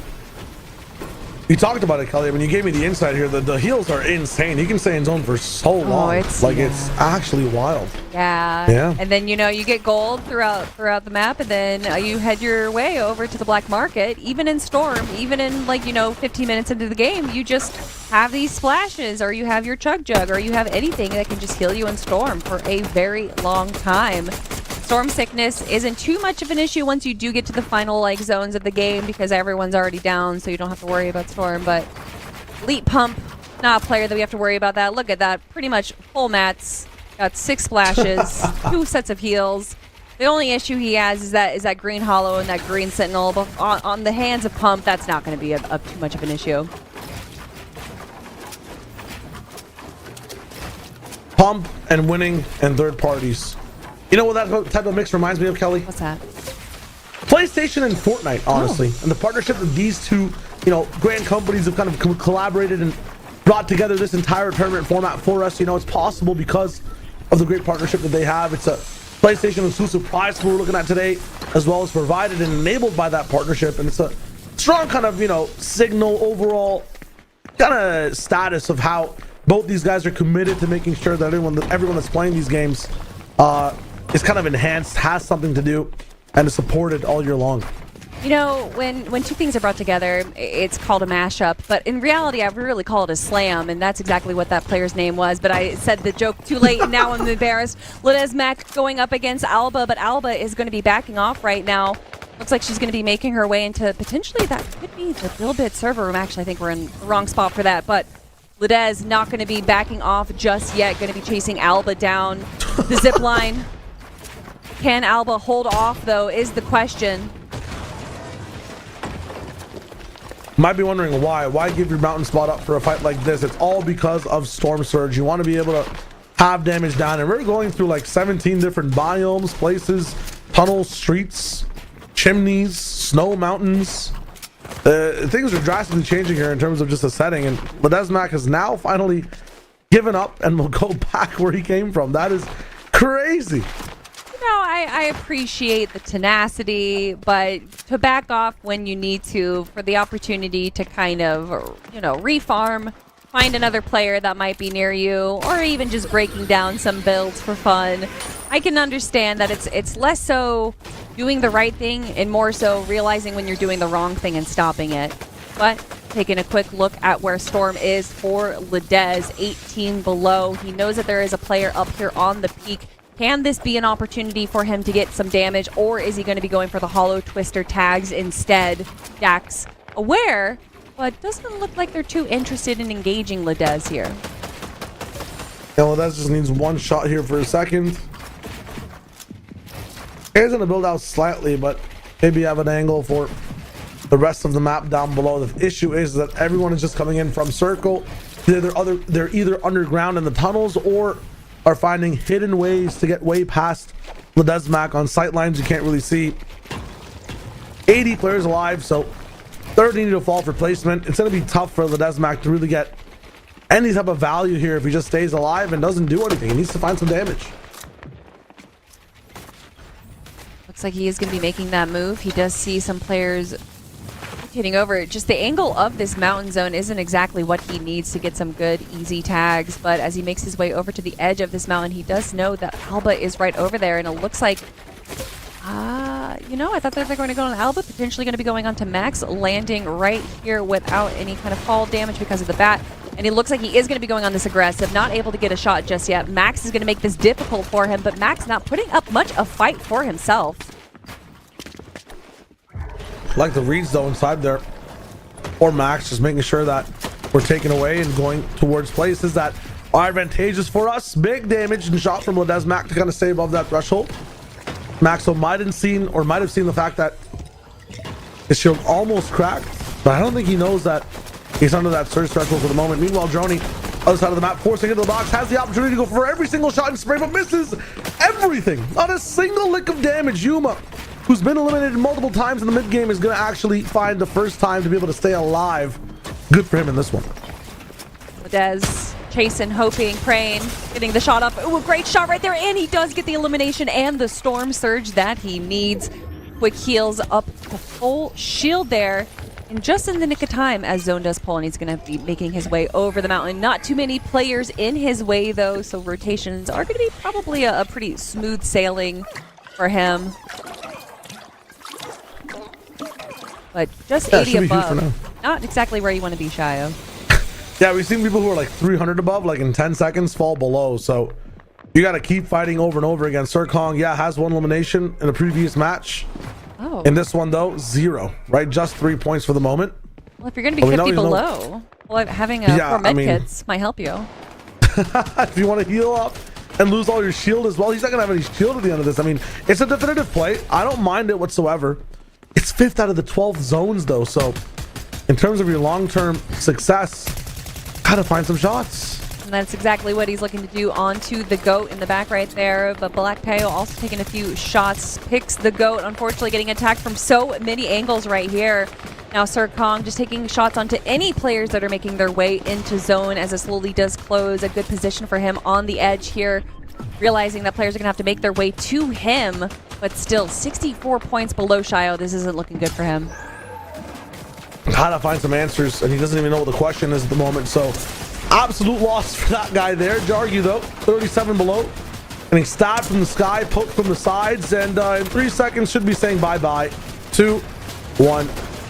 There it goes. Oh my goodness, did you get the script? And here we have it. This is the play that I want to see, everyone. Sir Kong versus the Storm. Medkit goes off. Can he last as long as those players need to go down? I don't know, Shio. I'm going to say that Sir Kong is going to be saying goodbye. And oh gosh, I was about to do what you did. You're gonna have to count for a while. You're gonna have to count for a while. He's got 3 60, 59, 58.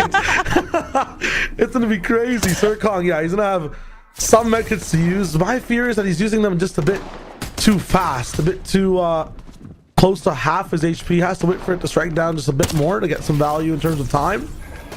Here we go. He's just gonna go for it instead. Not gonna go down to that 20 HP or that 15. I mean, 1 more medkit left here, Kelly. I'll let you know when you can start counting. Okay. Let me know. I want to be cool like you.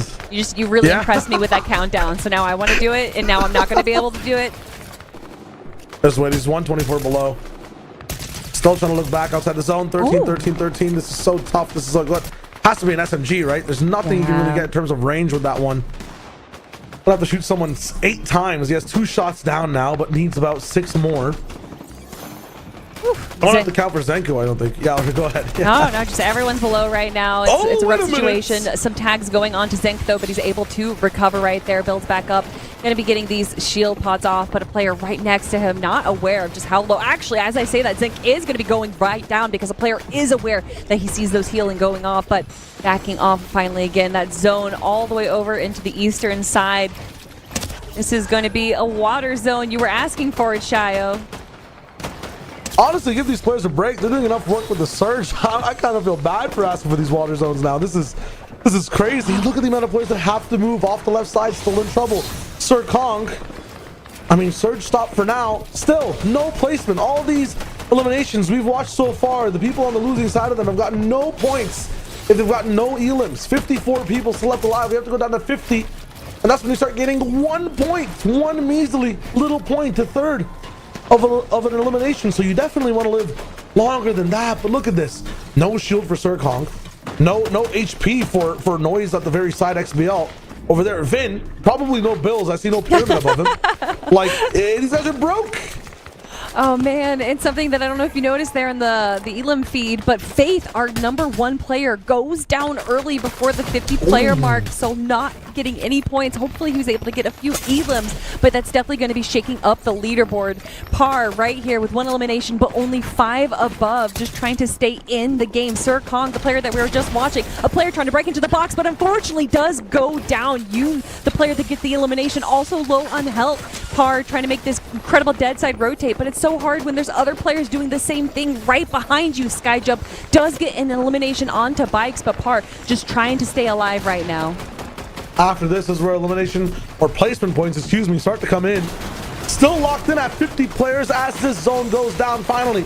Down to 48. Par with a player right on his back, but he's not going to be cosplaying Dora on this one. No backpack here. He's looking for a map to try to get into the next portion of this zone. 8 seconds left to see where else he can call home. This is kind of very temporary for the moment. Oh, no. A river separating 2 different communities of players right now. Par with, I think, 7 ammo between his 2 weapons. Definitely not the position you want to be in. Noxie with the armored car in a better position. Get the hit. Oh my gosh, please run him over. Oh, Noxie switching seats so that he can get a shot. I appreciate it. Pump trying to punish Noxie. This is crazy. Still, Pump and Noxie side by side. Noxie, a really aggressive force inside some of these end games. You have to kind of pay him respect if he is around you. He makes sure that if you go for an edit, if you are seen for even a moment, you will get hit. Unless you're fluid, you can dodge those shots. That's totally fine. Cam Sam, though, be careful. You're building up. You're going for the high ground play. Pyramid block there by Noxie's huge. Cheeky little play. And now we realize he actually probably buffed Noxie here. Noxie checks around and says, whoa, there's an old base. This is mine now. Noxie, though, not with too much ammo either. 21 down on that AR and only 42 ammo for the shotgun. He's going to have to hope that he did enough damage before that storm surge as we do get into these later zones right here. But with the height advantage, hopefully he's going to be able to get a few dings with his remaining ammo left. So many eliminations happening on the feed. And Par, he's just farming right now. He's aware how low he is on resources. And with another shot to him down to 59 HP, he's going to be having to use up some of those med kits right now. I have no idea how he's going to be able to live this one. Punisher on his back wall. More people kind of pressuring from all sides. He has a mountain to get up and around with as well. Par finally going down at 30th place. Aiden finding some eliminations there as well. Pump not really getting any heavy elims, but he started this game at 103 points. He's pushed it up to 129. He is pushing forward in terms of consistency here. If he gets another top 10, he can push his lead so far forward. You know that Faith is not in the game anymore. Aiden falls down too. Some of the top players in these leaderboards are not going to be showing up, and that means Pump can fly sky high. I mean, just looking at, even like Noxie, who is the top competitor, just looking at their loadout, yes, Noxie has tons of heals, but, as far as ammo goes, I'm not a bit of a question mark on how they're going to enter these engagements. I'm hoping that they kind of go for some box fights so that they can get the mat refresh, but instead, holding high ground right now, 74 builds will give them plenty of opportunity to kind of hold it for a minute. Oreo here on the right-hand side, one of our top 10 competitors as well, looking all right. Ooh. I mean, they got mat builds, but not exactly what you want to see. Oh, goes for the slide in and maybe try to get that finish over from the cracked player, but there were people watching all the way up top on height. Chug Jug, usually good to get you all the way up top on your HP. Only 60 HP for Oreo on this one. Now locked in for the low ground. Kind of wondering how he got here. Was the greed just too much? He's surrounded by every player from every size. Skyjump, Yuma getting eliminations, Fago as well. All of the names that we've been watching throughout the day, making sure that they stay on top of the leaderboard. Cam making sure he stays on top of the lobby as he goes for high ground once again. Whoa. Using so many builds, but he's able to connect the build right there, preventing potentially being chopped from high ground. But he does have to be careful with only 1 white tarps. That's going to be a lot easier for players to potentially take that high ground away from him. And we know that Pump is still in the game. Pump loves that high ground, so Cam does have to be careful. But I love the awareness that we're seeing from Cam right now, making sure that he's paying attention to the back of zone, which we know is where Pump likes his still high ground from, but also still getting these tags, still getting these shots on low ground. Cam is just controlling the high ground right now. Yeah, he's just raising this lobby in half. Absolutely. Look at these beams from Cam in the sky. Pump force down. I'm not even sure if he's even still in the game. Going to be able to reconnect and not even take a look at damage right now. Ammo still looking good. Builds also looking good for Cam as he controls this game as it opens up towards the street down below. Off the mountain, Cam seems to be the GOAT, being sticky on these high ground builds for the moment right now. Still firing shots down to the streets below. It rattles off. It falls to the side of the road, and suddenly we're over onto the grass now as the zone keeps moving down the wood for Cam. 180 builds still left, looking for any types of beams from every single player. It's Fluid who takes this pressure again. Cam, what else can you find? Wood builds are left and just 14 builds left. Elite Pump staying in the back of zone, actually. I'm a little surprised to see him not staying into the front of zone, but Cade getting elimination onto Skyjump right there. Pump getting elimination onto Yuma. The front of zone is open. There's just barely any builds left, Shayo. It's so tough. He needs to find this elimination fast. Cade can't get it. Escape from one of the sides. He opens up the top door and looks to see what he can find. Is it anything? Nope, not yet, but just a little bit of reprieve as he falls over towards another build. The follow-up is a silenced pistol. Cade has nothing for the moment right now. Chooses to tank the storm just a little bit, but people are aware of him all around. It'll be Black who comes through and ends up taking him down. Cam challenged for high ground, and look at him. Look at the plays, the brains from Cam. Just goes for the heel off play for the moment, just to survey what's happening inside the zone. And this is the perspective. It's Pump absolutely deleting the low ground. 158 points for the man before the game's even over. He's inside top 5. This is where the points start to go big. Almost 10 for every single player that ends up going down. If you get the elimination, farmed up a little bit, has a few more mats, just one more box, forced down below, and there it is. A few of his final builds. Another one we want to be taken. It's Cam that falls down and whipped Pump. It's all good. He lets everyone else fight first. The positioning from Pump is perfect as he goes for high ground again. Somehow has it. Gets the first shot. The follow-up too is true. Pump is doing it. The back-to-back play has the mats to be able to go for this big spray. Misses. The first one is there for the response. The edit is there. Just one more as he's in control. Can't find it just yet. It's a little bit of a sneaky 1v1 this one, and it's okay from Kalski. What a shot towards the sky, but what a game from Pump on that one, Kelly. Basically, I would say a win for him in that sense. I mean, watching him kind of just control the low ground, I love to see it. He wasn't going for the eliminations, which is something that I kind of expected him to do. He was actually staying in the back of zone, just trying to stay alive, because we know that these are probably going to be low elimination games like what we saw from games 1 and 2. So instead of elims, a lot of these players are going to be going for placement, and Pump just showed us, or Cam Slam showed us exactly how to go for those placements. I love to see it. Obviously, though, we do have to give a big shout out to Calc there, going for the win. Elite Pump, though, proving that patience and virtue go really hard in the end game if you're just going to be controlling the low ground lobby. Yeah, he kind of gave up his ego as well in that game. I saw in game 2, he was really pushing for high ground. He tried to knock Faith off of it a couple of times. And this one, he just drops all the way down to low, which is like just an amazing decision to make, especially with that mountain in play. That being said, the player we were watching all the way up top too, Kelly, like a highlight of this game, right? He was beeping every single person left and right. I mean, I love to see it. I love to see we had our number 1 player, Faith, go down early in that game. And with just how that end game was going, we know that we don't fully are aware of who is going to be in our first place spot. Cade having a great job. We had so many of our top competitors remaining in the end game right there, Shayo, and we've now finally reached the halfway point of our competition, which means with 3 games left, there's still so much that can happen. Yeah, so much to happen. We'll be right back after a little break, so don't go anywhere. More finals right after this.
PlayStation.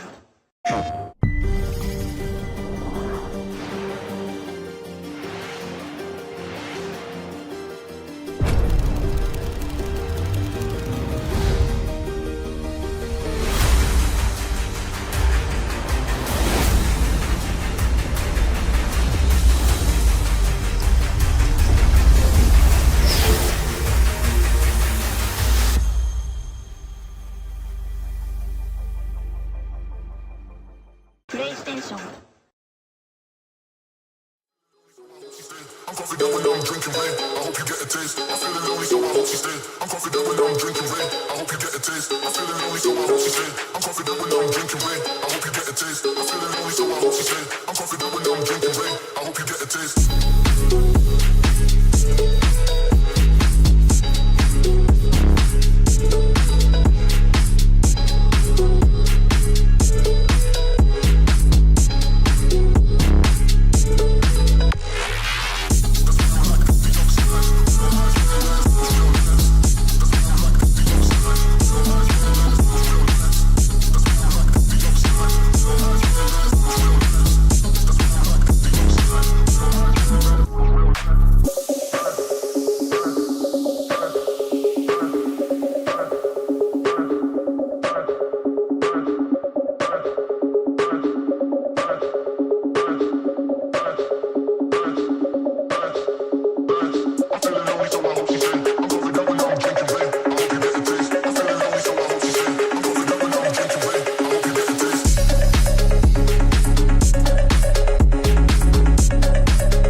We are back with more action here. It's going to be so much fun watching the PlayStation Fortnite Cup finals. It's Shy Wager, it's Kelly Link, and we've had some crazy games so far. Kelly, personally, I didn't expect things to be so stacked today, but now I can only expect greatness from these players. Yeah, these end games are really surprising me. I love to see it. And just to let everyone know, we do have Pump still in first place now with 168 points, but a new second place challenger. It's Cade, who, not too much of a surprise, Jayo. We've seen Cade constantly in our end game going for 12 eliminations right now. In fact, we actually have 3 players that are tied for the most elims, which is 12 elims each, which honestly is kind of crazy that 12 elims is the most that we're seeing out of 3 games total. I feel like we'd be ending up, seeing slightly more sometimes here and there, but you're right. Like in terms of total, that is wild because that's a good game for some players on aggressive regions and when they have a tap on the meta, especially when things like when it comes to console. We saw all the way high ground. Not sure if it was Kalski or if it was someone else, but they were beaming over and over again. I want to see more of that. Yeah, Calc definitely having a much better game, getting first place. We did see them get 4th place in game number 1, but game number 2 went down 84th place. Definitely not the position you want to be in, but with these solo PlayStation tournaments, there's just so much that you can predict. So going down early is not too much of an issue, especially if you're able to recover the way that Calc did and get that victory royale. Soy Air grabbing a quick and easy elim onto Sane, saying, hey, if you're going to be landing over in Shining Span, get ready to get elim. Every single time. If you would have to make a POI name yourself when it comes to the game, Ooh. what is the cool double alliteration? If it was Kelly, if there was a POI called Kelly, what would be the? I would have a bakery that only sells carrot cake, and it would be Kelly's Carrot Cake. So that's a triple alliteration. Okay, Kelly's Carrot Cake. I love it. That's right. Nice. What about you, Shayo? What would yours be? Shy Shies. Just Shy Shies. Okay, what do you, is it a shop? What is this? It has to be called Shy Shies. Just Okay, I like that it. Shy Shies. What about Shy Guys? What do you have little like Shy Guys like around the POI? I would have little, what is it called? I'd have like little Ratchet and Clank things all the way around, or like little, like you know, Yo Gabba Gabba people just littered around the map. I love it. Yeah. I want it. Shy souvenirs, and there's a bunch of just like IPs from different games. I mean, this seems pretty appropriate for Fortnite that has every IP ever known to man. Picks going for true. Amp.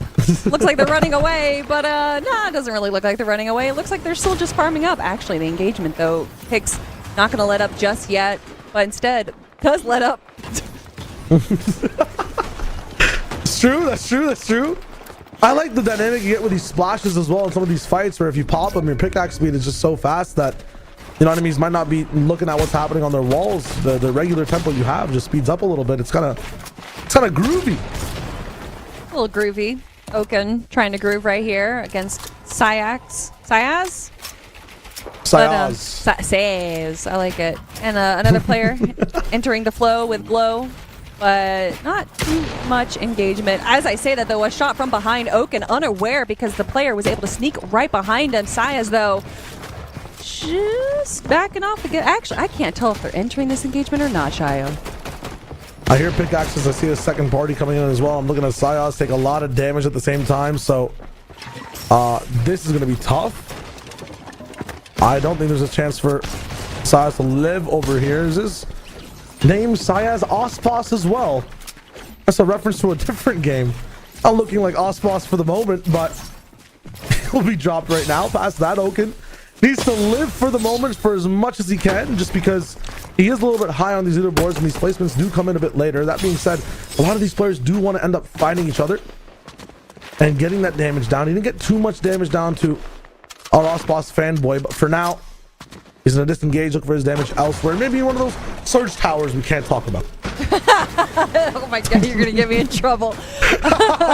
Ario and Sky Jump here, just hanging out once again. It's one of those duplexes, you know, you kind of live real close to your neighbor and you don't bother each other, even though they're playing their music really loud on the other side, so you maybe give a few bangs to the wall, but never really engaging. Swagger going up against Dorito, I think. I can't read these names.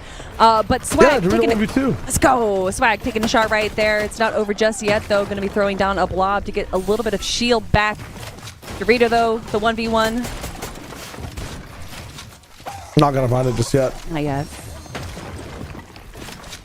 I mean, it's like they're taking turns like it's a turn-based game. This is crazy. I mean, what a description I just made for turns. Anyways, 88 players. It's getting sticky again in these games.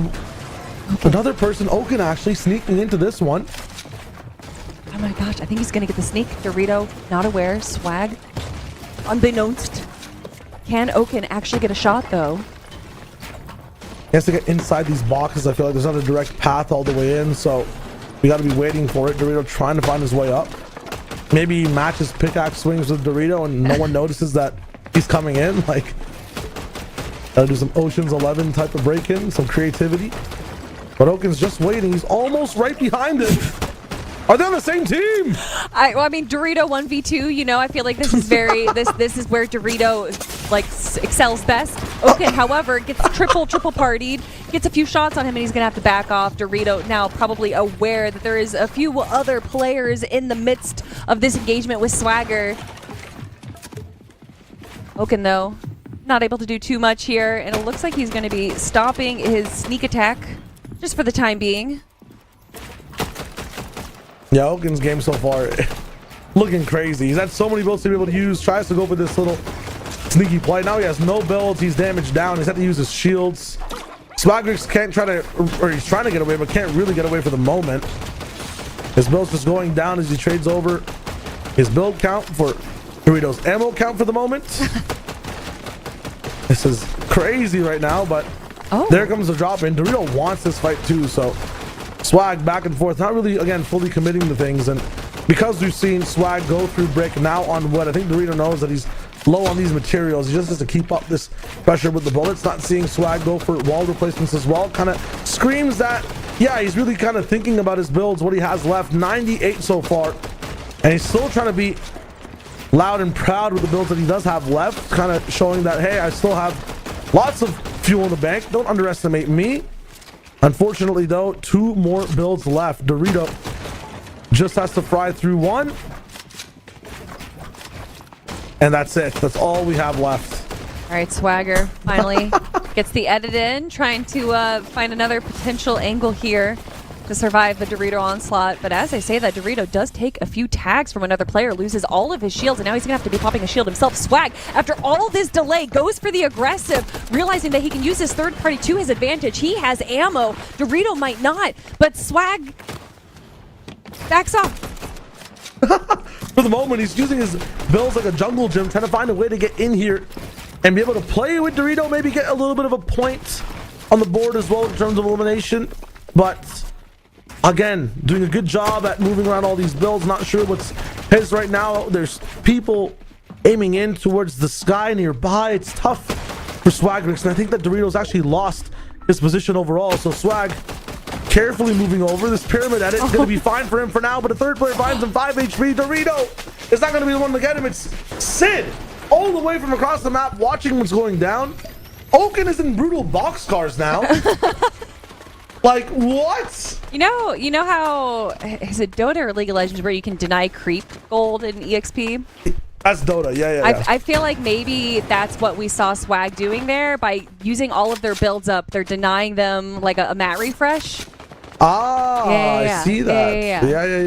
Yeah, some deep strats right there. Deep strats. At the same time, Doritos gotta just be able to go for a trade shot there. I know it's risky when you have no shields, but at least he gets to keep playing the game without mats pretty much. But let's see what happens. Throlls, we don't really get to watch him into these early game moments really. We've seen him a lot in these rotates and then kind of towards the end game, but this is how his game starts. It's also kind of towards the span in terms of where he ends up moving after his POI. We do see Sawyer, who was in that first end game, and in the second one got a few eliminations. In the third one, I'm not really too sure, but as they say, 4th time is the What do they say? charm. Oh, that's Yeah.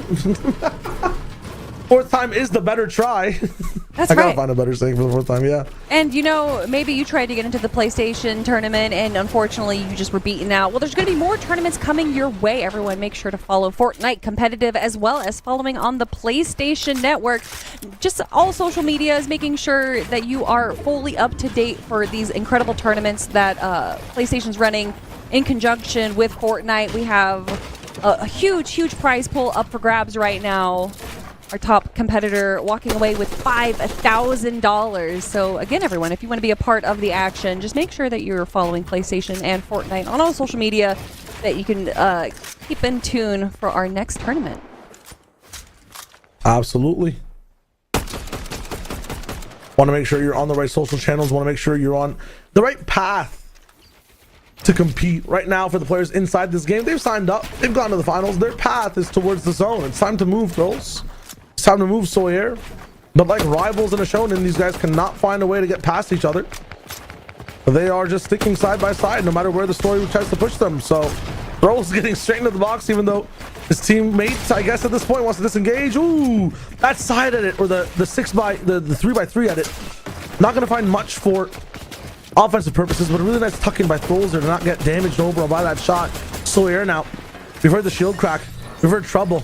He goes away, and it is Throlls that gets the elimination. So all that patience, all that time, worth it. But this time, Throlls doesn't have the mats to be able to play from this position. All of his wood gone and just half brick to play for the rest of the game.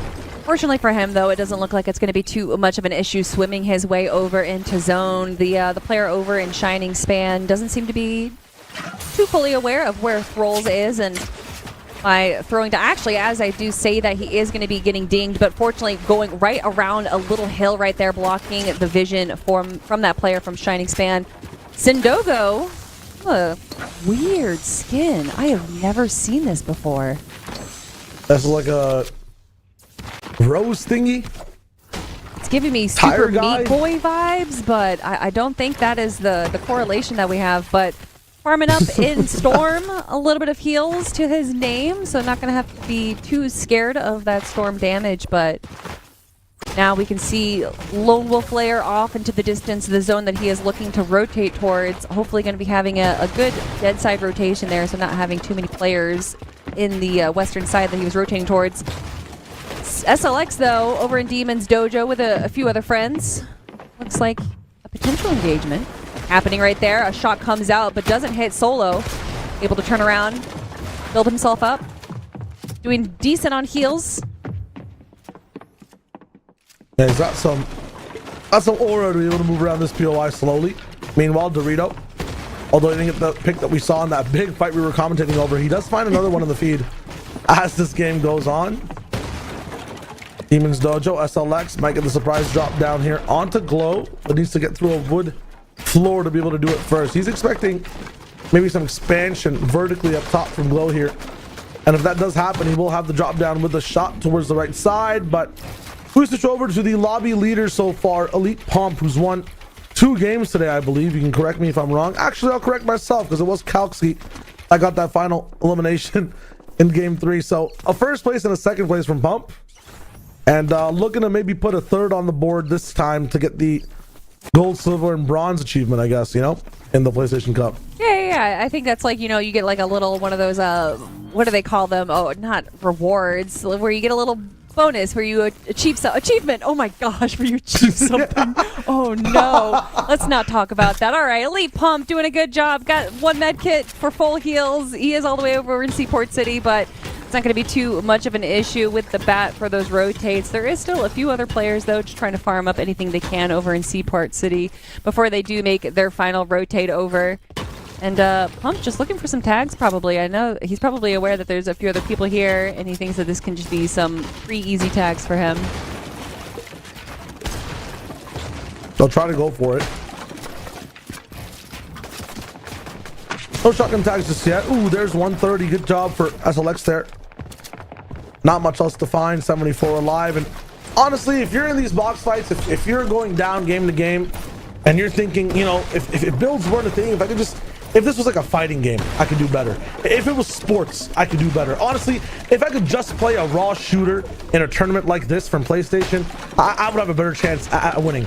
Put your money where your mouth is, right? Put your time where your investment is. That's exactly what PlayStation is trying to host and have over their entire ecosystem of tournaments. We're going to have things like fighter shooters and sports, and signing up is just like signing up for this tournament. It's really easy, straight from your console. It's seamless even. There are no seams. That's what seamless means. And it's something that I think that everyone should do. If you have a passion for any games, if you have a passion to shoot like Pump does, look at some of the other games that are available. It's happening all across so many titles all the time, and as well as Fortnite happening again and again all around the year.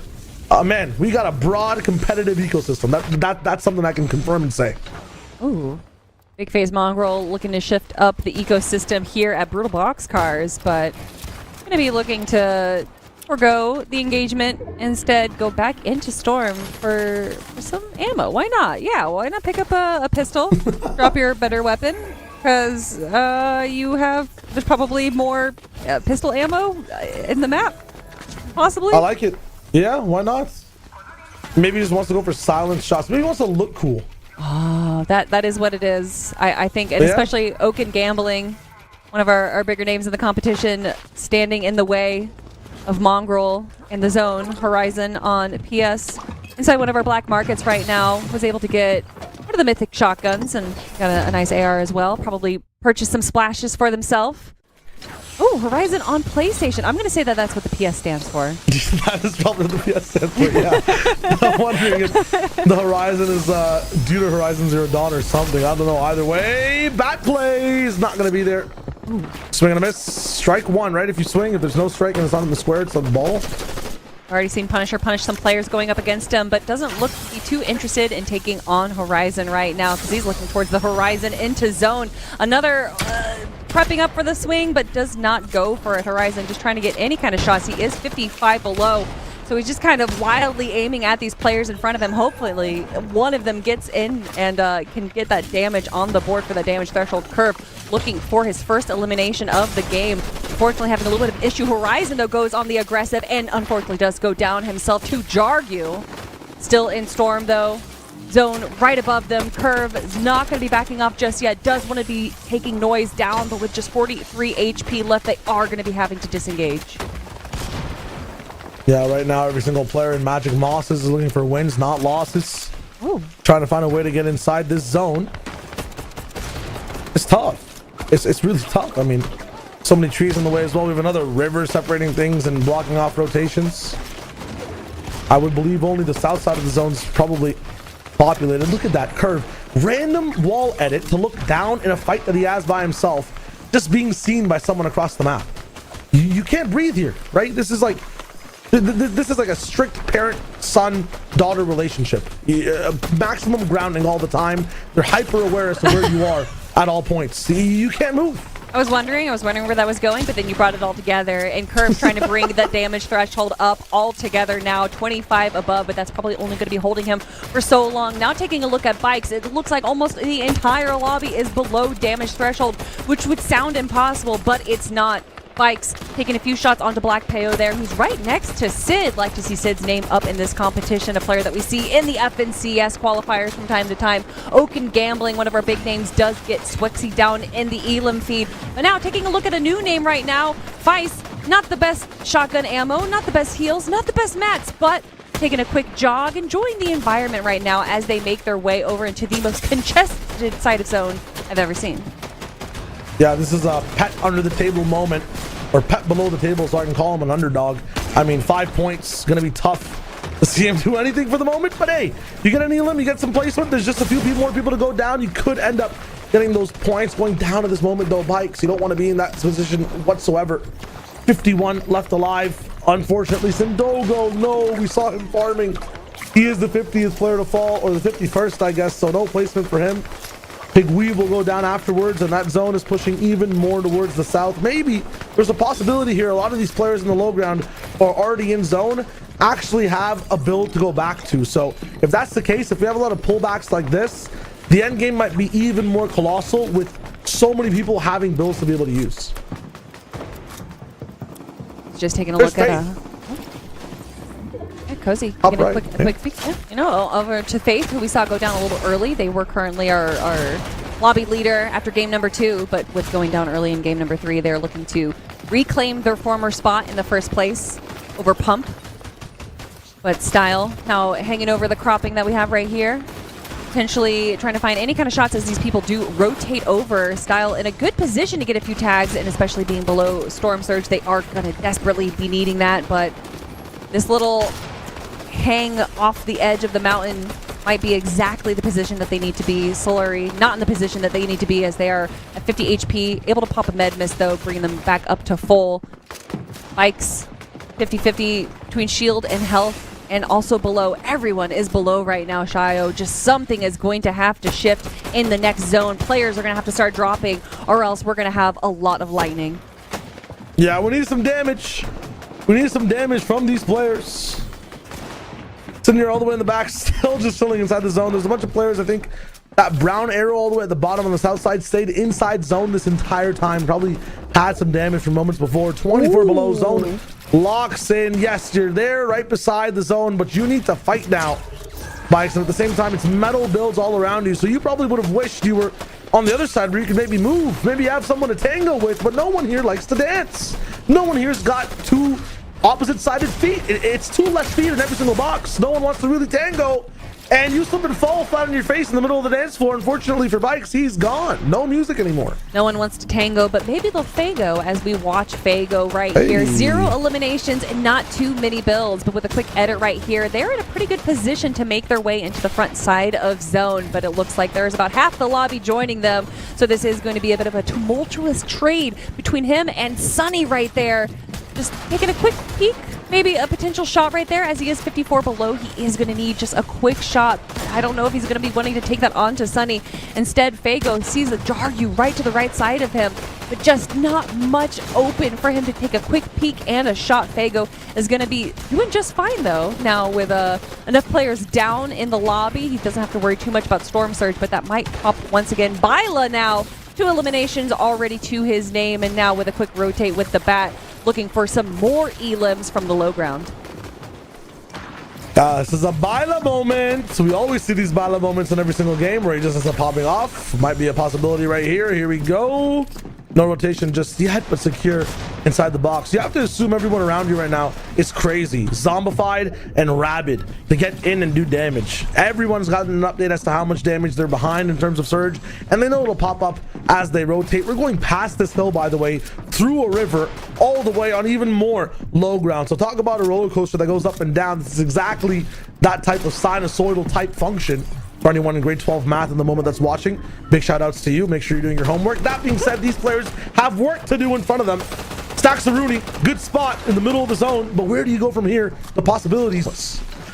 Yeah, I was honestly, speaking of possibilities, thinking that Stacks had a possibility of being in our top 10. A little surprised to see them not having that kind of a play out for them, though. Fago, now 172 below Storm. When we looked at them, they were just 40, so not having the zone pull that they were hoping for here. Pago taking some shots on the pump the lowest that we've potentially ever seen them in an end game right here. This might be the opportunity that Fago needs to just grab some elimination, but instead, no, Matt's jumping into the front of zone with a hope and a prayer and some splashes, which might help them stay to the front side of zone with these rotations. Great pickaxe, but not much to hold on to. Fago, please, you got to get some damage in here. He's trying to trick or treat, but it's not Halloween. No one's opening these doors. There's no candy to be had. There's no chance for him to have any fun. Fago, though, is still alive. How is this possible?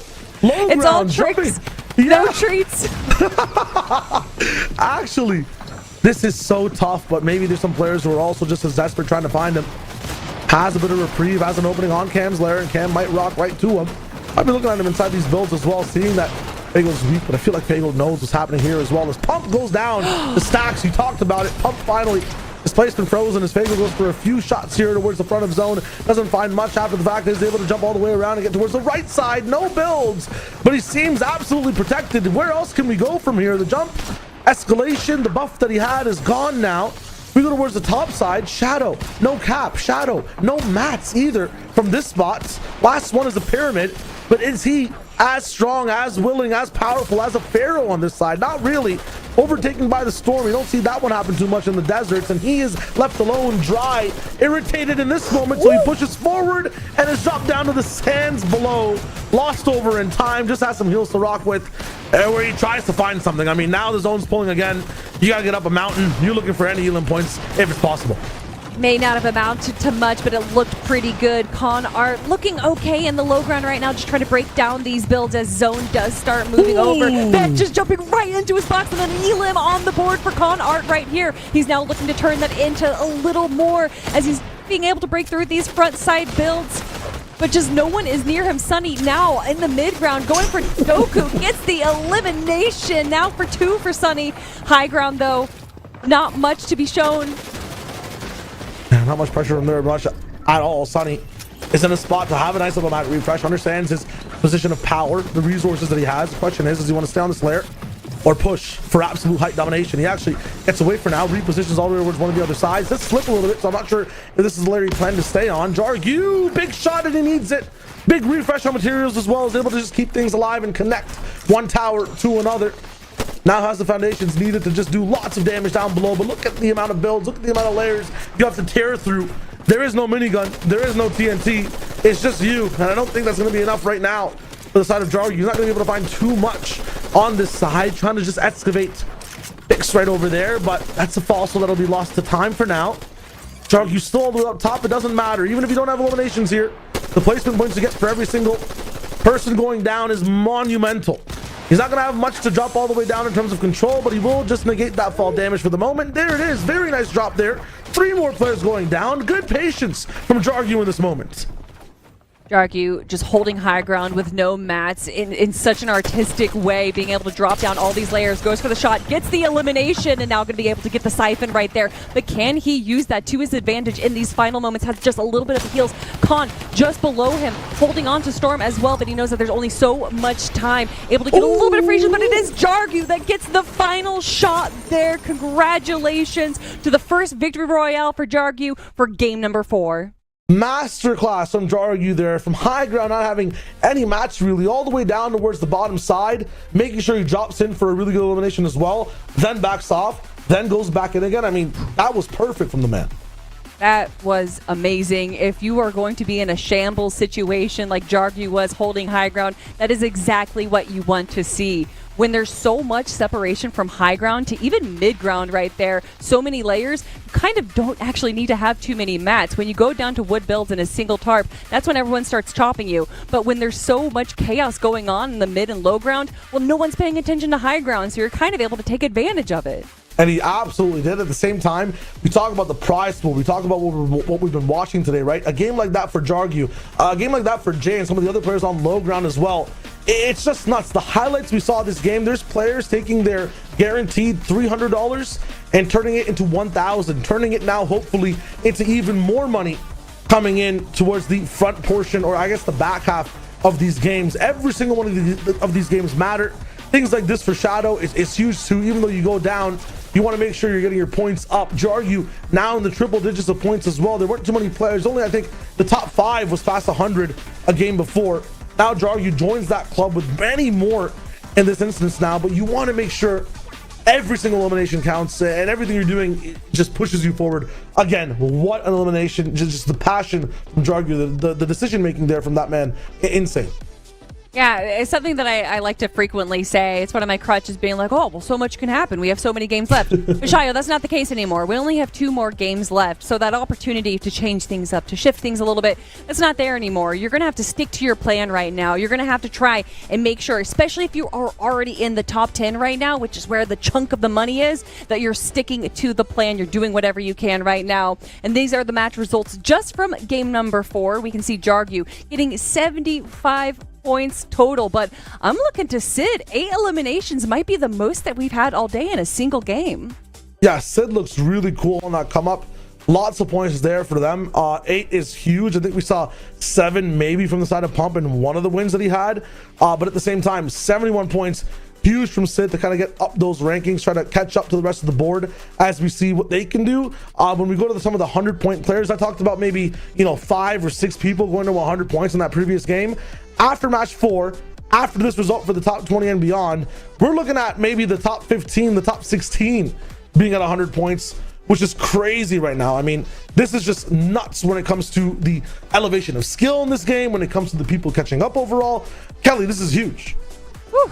Yeah, seriously, this is exciting. Thank you so much, PlayStation, for putting this together, partnering up with Fortnite, and we have more tournaments coming your way as well. So if you guys love this action, if you love the suspense, well, make sure that you follow along on social media, whether that is through Fortnite Competitive or through the PlayStation Network, because we have way more coming your way. But just so much action, so much chaos going on in the end game there. I want to see a little bit more chaos in our early games. It's still a bit slow. I mean, you've been seeing the Jenga tower shake a little bit, right? Like earlier on, there are a few more people going for faster fights. They're trying their hardest to make sure they get the damage on the board to maybe get ahead of the game in terms of Storm Surge. And, it's sticking a little bit here and there. At the same time, it's taking a little bit of time for some of these players to lock that down. Quick shout out in this game as well to Conart9, who we saw struggle maybe in the first 2 games when it came to placement overall, but this time 53 placement points is huge. And you mentioned Cade before. Cade was towards the top side of the leaderboard as well, and I think it was top 3. This might actually push him over the top 2 now with this. It's not the best top 10 game, but top 14 is not bad. Yeah, just let everyone know through our overall leaderboard, it is Pump still in first place right now with 198 points, just 2 points shy of that 200 mark. Cade is in second place right now, jumping up just above Trix in third place. But for me, looking at the points right now, Pump is just 13 points ahead of second, but second is 24 points ahead of third. So it looks like our top 2 competitors between Pump and Cade are kind of jumping ahead of the competition right now. But the leaderboard, there's so much money on the line right now. It's not just who gets first. It's not just who gets second. It's how far up the leaderboard can you climb to get all that prize money. Yeah, seriously, and we have 2 more games to have that type of influence. Even if you're Pump, even if you're Cade on these islands, earthquakes can happen at any time, anywhere in the world. That being said, you got to be careful in these mid games. You got to be looking at what's going down. We got Mongrel there with a win, Pump in the business as well in match 2. Match 3 was Kalski, and then Jargu there in match 4. Out of these 4 wins, what's your favorite so far, Kelly? Ooh, definitely Elite Pump. Yeah, I mean, I like Jargus. What was it about Pumps that you like so much? well, I mean, he's an NA West player, and I'm always biased for West players, so that's I'm inclined to vote for him. Hey, respects. I like that. I mean, shout out Jargu for me. Was a fun one. I really like the way that he had height, gave it up. I like when there's an ego involved in the play, and that ego is lost, and then again gained in like a 1v1 matchup. You end up winning. I love that. Follow the ego too. Yeah, 100%. 99 players in this one. And Jargu is the one that ended up winning that previous game. No problems for him. Oof, yeah, landing over here in Lone Wolf Lair. It doesn't look like anyone's going to try and 50-50 him. But it does look like there is another player landing where he is, but they're going to be splitting over this POI, and that makes sense. Lone Wolf Lair's pretty big POI. You can easily split it, especially in a solo competition. But taking a few far shots there, Jargu not able to land anything just yet. But just starting things off at game number 5. We only have 2 more matches before we crown our PlayStation champion, and 99 players shy. If I'm not mistaken, it was game 2 or game 3 that you said, if that just happened to me, I would quit the tournament and you would only see 99 players in the lobby. Do you think this is that player? I would never ever promote quitting the tournament, just going to sleep. You know what I mean? Yeah. And if the queues don't happen, the queues don't happen. So, Fair enough. But I would 100%. Yeah, you know what? Quit it. Forget it. If that's happening to me in the air, quit it and ship a sleep schedule, acceleration or something. And maybe that's what happened. Maybe they're listening to the stream, and I'm so sorry. Well, if that's the case. Fortunately, there's going to be more PlayStation tournaments in the future, so maybe this wasn't their tournament. Bam, you can sign up for the next one. Yeah, and it's not Fortnite either. Compete.playstation.com. Again, that's compete.playstation.com. If you're Swagrix right now and you're done with Fortnite for the moment, you could choose so many other games, right? You lost off spawn, go check some other games out and see what's good. Maybe you rock it there while you wait for the next games to start. What's a game you think you could enter a tournament for and get top 10? The game of life, honestly. Not even the board game. Oh my God. Like the game of life and truth in real life. I think it'd be more impressive for you to win a tournament for the board game of life. Actually, that thing's so random. I'm not sure if going to college is the meta or skipping it completely. It's always a puzzling question overall. Right? Yeah. What about you? Ooh, I think I could do a pretty decent speed run of Toy Story for the Super Nintendo. Okay, that's what I'm talking about. That's a huge jump up. Or for the PlayStation. I meant for the PlayStation. Yeah, Toy That's Story. what I'm talking about. Yep, Yes. Kingdom Hearts for the PlayStation 2. I could that one. Oh wait, no, Soul Calibur 2. If there was a Soul Calibur 2 PlayStation tournament, I think I could get top 10. If we get retro with it, I'm totally. Is that that is retro, right? At this point, because Soul Calibur 2 as well. I mean, it came out like 20 years ago, so yeah. I mean, what's retro to you? I'm just trying to clarify. I mean, you're making me feel old right now. I'm not trying to point. I'm not pointing nothing at no one. I'm just looking for the terminology. Oh no. Still, Joxy. Where's that he throwed? Either way, a little bit of flames popping over from the floor. Joni, lots of defense we've seen before. This time though, from the top rope, Joxy's there, declined. Does not want to have this conversation as Johnny. He's not going to find too much here. Jackson's going to have to back off. Whiffy Wharf, rate this POI out of 10. Oh, God, like a 3. Ooh. I'm going to give it a 4 just because the armored car is near it right now, and I really like the armored car. True. But Jaxie... Oh, it's gone. It's gone. Oh, well, that's because they probably were able to eliminate the NPC that was on it, and they're able to use it themselves now. Okay. If they didn't destroy it. But Jaxie, looks like he's just farming, just chilling. Kind of doing his own thing right now. Day does go down in the leaderboard, and 87 players right now. This might be the most aggro we've seen in the early game. You asked for it. I did ask for it. So thank you, chat. And, yeah. A little dark, a little gloomy right now. As Crypt again, very very fortunate name right there. Looks like they're kind of entering a crypt. These decrepit trees in the distance. This is like a whole different game. Metal available as well. We twin back in with Noise, who was just kind of sitting on his lone summon games before, not finding too much. This time, okay, finding a face to put his shotgun into. I love it. Yeah. Outlaw Oasis off in the distance. As you can see, Vin here during a little bit of a fight, but can they turn that into an elimination? It's looking a little rough. No shields. Does get a shot off, though. Pretty decent there, but not backing off just yet. Boxing up and could be popping a mini right now. There we go. That's what I like to see, Vin. Efficiency. And Noxy will do the same. They'll go for the trade once again. Vin had a chance to end that fight a couple of times. Noxy now kind of running away, so we're going to prolong this one for the moment, but Vin should be there to maybe lock it in afterwards. Perfect build time for Noxy. And now this is tough. Vin can't really move as much without losing a lot of materials. He has popped a lot of materials to get towards this spot as well, though, so I don't understand. We're probably investing the rest of these mats towards this box fight.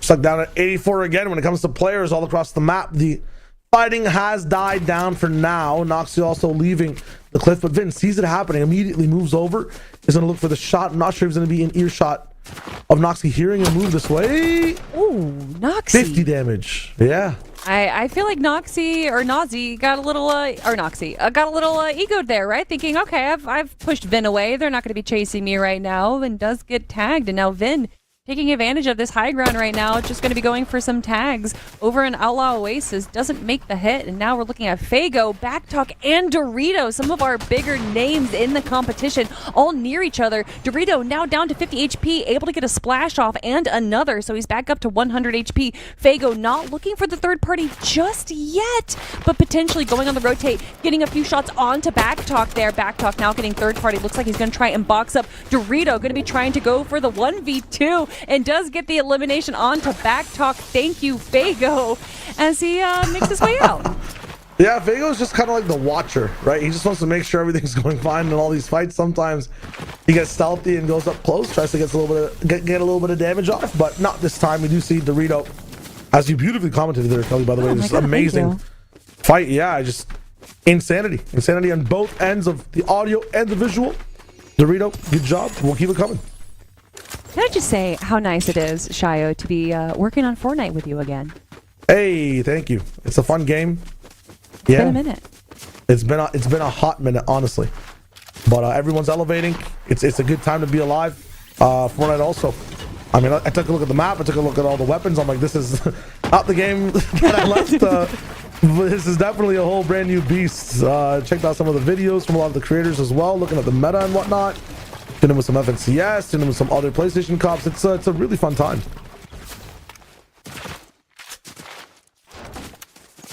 Yeah, Fortnite's doing well. We had a really interesting FNCS just last weekend, actually, the finals coming down. And, you know, I mean, EU, you had the crazy Vino plays where he pulled up the teeny strat, dropping in a new POI every game, which is not the most common strategy that we see, especially in the finals. And then, of course, Peterbot, Cold, Ritual claiming their first place spot back in North America again. That's nuts. Oh, I love it.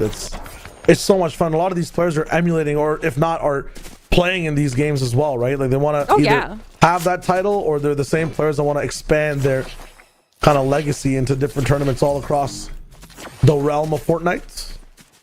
But yeah, honestly, so much fun to watch, and you guys do such a good job with the product. It's lit.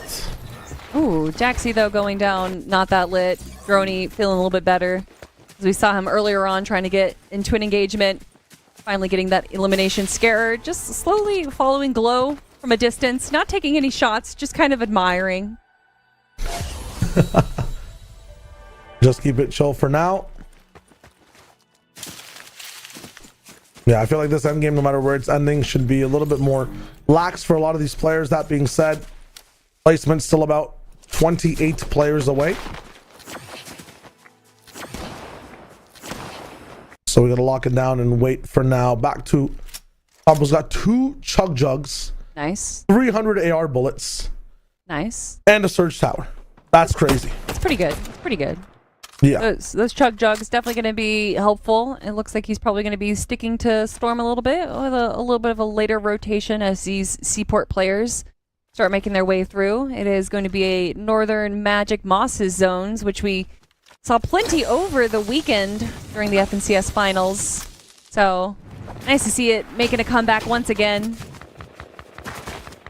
But Elite Pump with those 2 chug jugs definitely going to be setting themselves up pretty.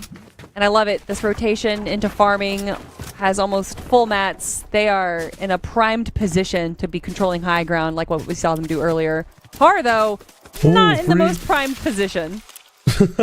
Not right now. And if you just looked over to the left, he might have a very free elimination, but Pump not going to be able to find Par, who was moving in with nothing, absolutely nothing towards the left side. It's unfortunate. That's kind of unlucky. Par gets away.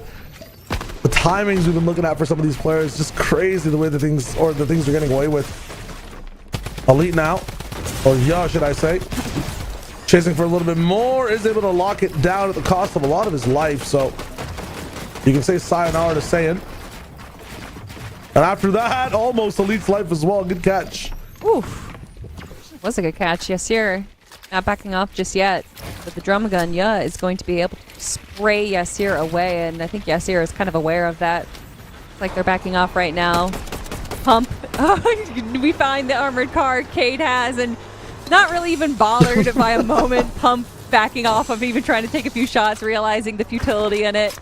We do have Par, the player that we thought Pump was going to be able to get a shot on, rotating over on the left side. And Pump had to have seen that box, had to have been aware that there was a solo player in it. And it looks like he's not backing up just yet, going for those shots onto Par. But can he get the elim? Unfortunately, no. But still, going on the aggressive. Pump is going to be chasing. How many mats is he going to be using for this engagement, though? That is the question. As we know, Pump does like to be able to control the high ground in the end game, and by using up these mats for this fight, that might be a bit of a slippery situation that he puts himself into. Yeah, it's all about win conditions for Pump. He understands, hey, Par in front of him is boxing up in a 1x1 wood box. That is fire to water. That is like electricity to ground. It is weakness. That is literally just weakness. But in a sense, it's fine. His win condition is winning the entire tournament. So if he can go for Par for free, if it's inside the zone and the fight doesn't escalate too far, he'll try to dabble with it. And he does right now, making sure to kind of keep his wave and approach not centered towards the gas station or the middle of the map. Par does come back up to take a few shots. But again, Pump's win conditions. He's 10 points ahead, 15 points ahead almost of the person who's in second place. He's first overall in the tournament right now. He does not need to fight. He needs to live. He just needs some damage and he needs to live. Meanwhile, Cade, second place, right behind him. We did see him pass by with that truck before. He is gone now towards the north side of the map, and he also just wants to live and get his eliminations a little bit later into the game. He also wants to be up on speed, so he ditches the car and elects to run with that bat. Maybe he just leased it and his lease was up. He ran out of gas, maybe, who knows? Yeah. Oh, that's true. That's true. I mean, gas prices, you know. Let's have like a 2-day lease, you know? The whole thing. I wonder how much that would cost, actually. Anyways, a 2-day lease for the armored car? You know, probably like 200 gold. All right, I'll take that. I'll take that. Lone Wolf layer. Not so Lone Wolf right now. In fact, it looks like it's a full pack as Zone is pulling over to this kind of northwestern side. Lots of players going to have to be finding their way over, and with a little bit of verticality for Lone Wolf layer, it's going to be very hard for those eastern teams to rotate over. The Big Phase Mongrel isn't going to be having an issue rotating up on Rift Island. That is until he has to leave, and then there might be a few pot shots coming his way, but currently chilling in the bush as we love to see it. Doesn't look like he's going to be doing too much on Rift Island as far as going for the NPC. But Rift Island is more than just the medallion and the weapon. Of course, you can kind of refarm up some of the mats that you used making your way over here, and that is exactly what we're seeing Big Phase Mongrel doing, as well as taking a few shots onto Droney, who found their way up there as well. But yeah, kind of chill. You know, Shogun X just hanging out there. Trying to look for something, but not finding much to dash to. And the cool thing about this is that this is the 4th place POV. Only around, what, 40, 30 points behind.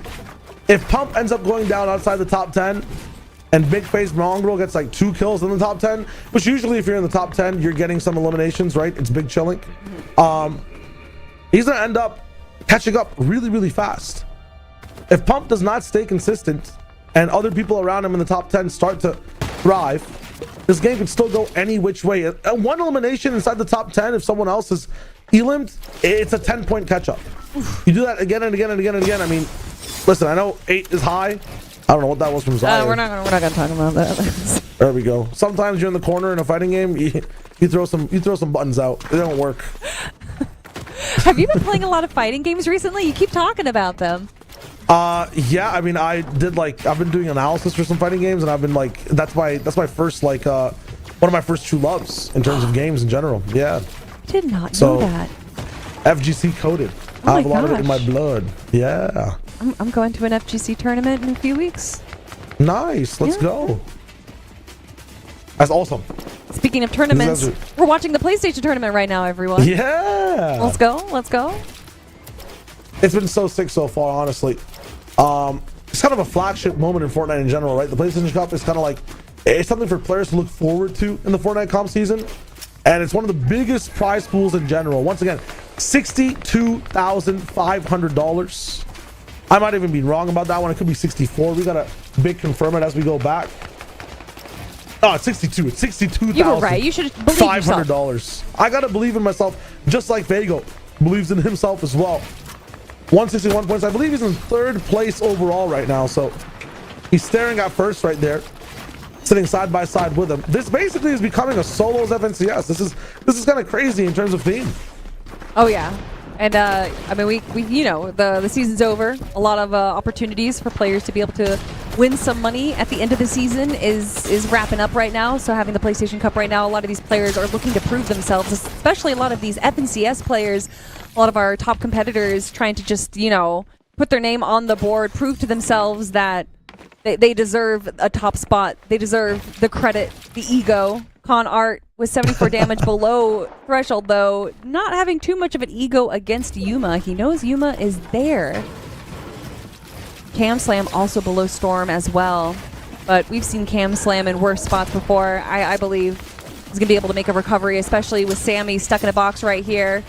But the lightning is starting to come out. Cam is going to have to make moves now if he wants to stay in the game. Yeah, 71 players still left alive when it comes to placement. He's so far away. 19 still need to go down. He needs this shot here, and it's huge. I don't think it's going to be more than 50 damage, though. Unfortunately, I think that player also succumbing to Surge, so his HP total going down means that Cam over here is not going to find too much. There's no shields in the box either. Oof. No heals, no hope. But still, there's a few players nearby with an opportunity to just get a single shot. Con now just 10 damage above. And by being in this kind of dead side of zone, they're going to be able to get just a few moments to farm up any possible items that have been left over here. Insane that they found that big randomly down below too. Has a launch pad to be able to use as well when it comes to rotation. That might help everyone. That being said, will he live long enough to hold on to it is the question. His mats are there. The loot needs to catch up. Dyer gonna move on this one as well. Not gonna find much just yet. 34 below, needs to get a little bit of damage on. Needs to have the action before the lights and camera for now, but we're looking at a different movie, a horror movie for Con over here. Has some cool builds, a box as well, an opportunity. He lets it go. It was not his moment, and afterwards he'll have to desperately chase this one now. 51 below. The launch pad might be lost inside the storm. I'm not even sure if Amp's gonna be able to find it this time. He's just mining up. He's going over and over again. Finally, we see a layer change in terms of just horizontal coordinates from Amp. Drop back down. Con, you're on a time limit still. 41 below. 70 damage. Is able to track even more, but he goes down, and Amp has the launch pad. That was a great play by Amp there. DR gonna have to pull out some great plays of his own if he wants to beat out Storm Surge. A med miss right there in his eye is gonna be able to get just a little bit of a heal off, and the siphon there. DR now above threshold, having a pretty good turnaround right now, getting 2 eliminations and all this damage in just a few short moments. Now taking a quick look at Dark right here, also below Storm Surge, but only 5 damage is there with so many players around them. You'd have to hope that there is just going to be an opportunity for them to just get one single tag, one shot onto another player before it is up. But when Pump is the player that is closest to you, that is not the position that you want to be put into. Pump doesn't even look like they care, while CR is doing everything they can to be able to break down. I'm wondering if Pump can see that the lightning's there. They don't have to worry about the elimination, and actually it's Sindogo that's able to get the final elimination onto CR. But Vin, taking a quick peek, taking a quick look at the players on the other side of zone, that congested side. Everyone is going to have to be making their way over to Vin. So hopefully going to be able to get some eliminations. And Baked Pug does go down, and it is to Vin. That was like 1 second up in the air, and he is gone. This is a ruthless lobby. They smell blood for a second. They jump up. They chomp down. Vin's gonna make their way through. Still close to zone. Not too much craziness here. Placement about to get dealt out in just a second. One more person needs to go down. Pigwee again, so close to top 50. I think that's the third time I've seen Pigwee go down right before the top 50. That has to be tough. FaZe and Dino not gonna make it either. Zilo goes down in the storm. Stacks are Rudy still up in the business. Does take down Scarce and Dogo. Getting some of their first placement overall in the tournament. Is able to find a Neelam as well right beforehand. We saw it on the DR, and now we are rocking in with Sindogu kind of in the driver's seat. Skin switched up. Shot there and followed up as well. Huge. But now we have to move off the cliffs, off to a beach, and then back on to land again. This is an insane zone, Kelly. It's an insane zone and an insane loadout. If he actually uses that plasma rifle, I will be so happy. But oh yes, and he uses it. Okay, that's all I asked for. You're listening to me. I don't understand how you have the feed, Sendogo, but thank you. He gets the elimination with it. What? Yep. What? I appreciate you so much, Sendogo. My goodness, 2 eliminations on the board. He immediately drops the weapon. He's like, listen, I got an Elam with it. I don't need to ever carry that thing again. And he's still looking for more right now, but instead backs off a little bit, says I'm going to be going in for zone. And look at that pole. He has a long way to rotate. Pump already making his way over there. And with the bat, he is doing it in such speed. Ends up stopping for the moment here. Can't really let it out up top. Lets one person pass by. I like these pauses, these kind of abilities and moments for a lot of these top players to see what's going down around them. That being said, coming in through late, yes, you use less mats. That being said, there's other people who are already boxed up, looking at what you're doing, tracking where you're going. It'll cost you heals to make these moments, to make these movements. And here goes Pump again, and there it is. More shots to him. He's using that chug jug instead of his mats right now, and he needs to get up top on this bridge. That is the scariest thing. Is number one goal, and he goes straight into the box. Pump refreshed on almost all materials. Has an extra spot for his mats as well. Gets a better bat, gets some minis. That, it might be the game-winning play from Pump right there. I literally was about to say, like, wow, this is the worst we've seen Pump in his position, and then immediately gets the Elam in the refresh. But DR looking pretty good. 3 eliminations now on his docket, up on the high ground just a little bit. Zone 9 now, as we're going to see the first moving zone. Doesn't look like DR is too concerned, though, about controlling high ground, and especially with 24 builds, I think that is the appropriate play to make. Looking now on SLX here, the Mythic Shotgun, hoping is staying in the front side of this mid ground, is going to be able to kind of make another quick rotate, control the front side of zone. He already has 5 eliminations. By staying in the front side of zone, he is going to be giving himself so many more opportunities for more eliminations here. But how he's going to be able to continue this movement is really what's going to be shaking. Oh, what a great way to just top yourself off. A little bit of a risky spot there, but Shayo, I think that's a pretty positive outcome.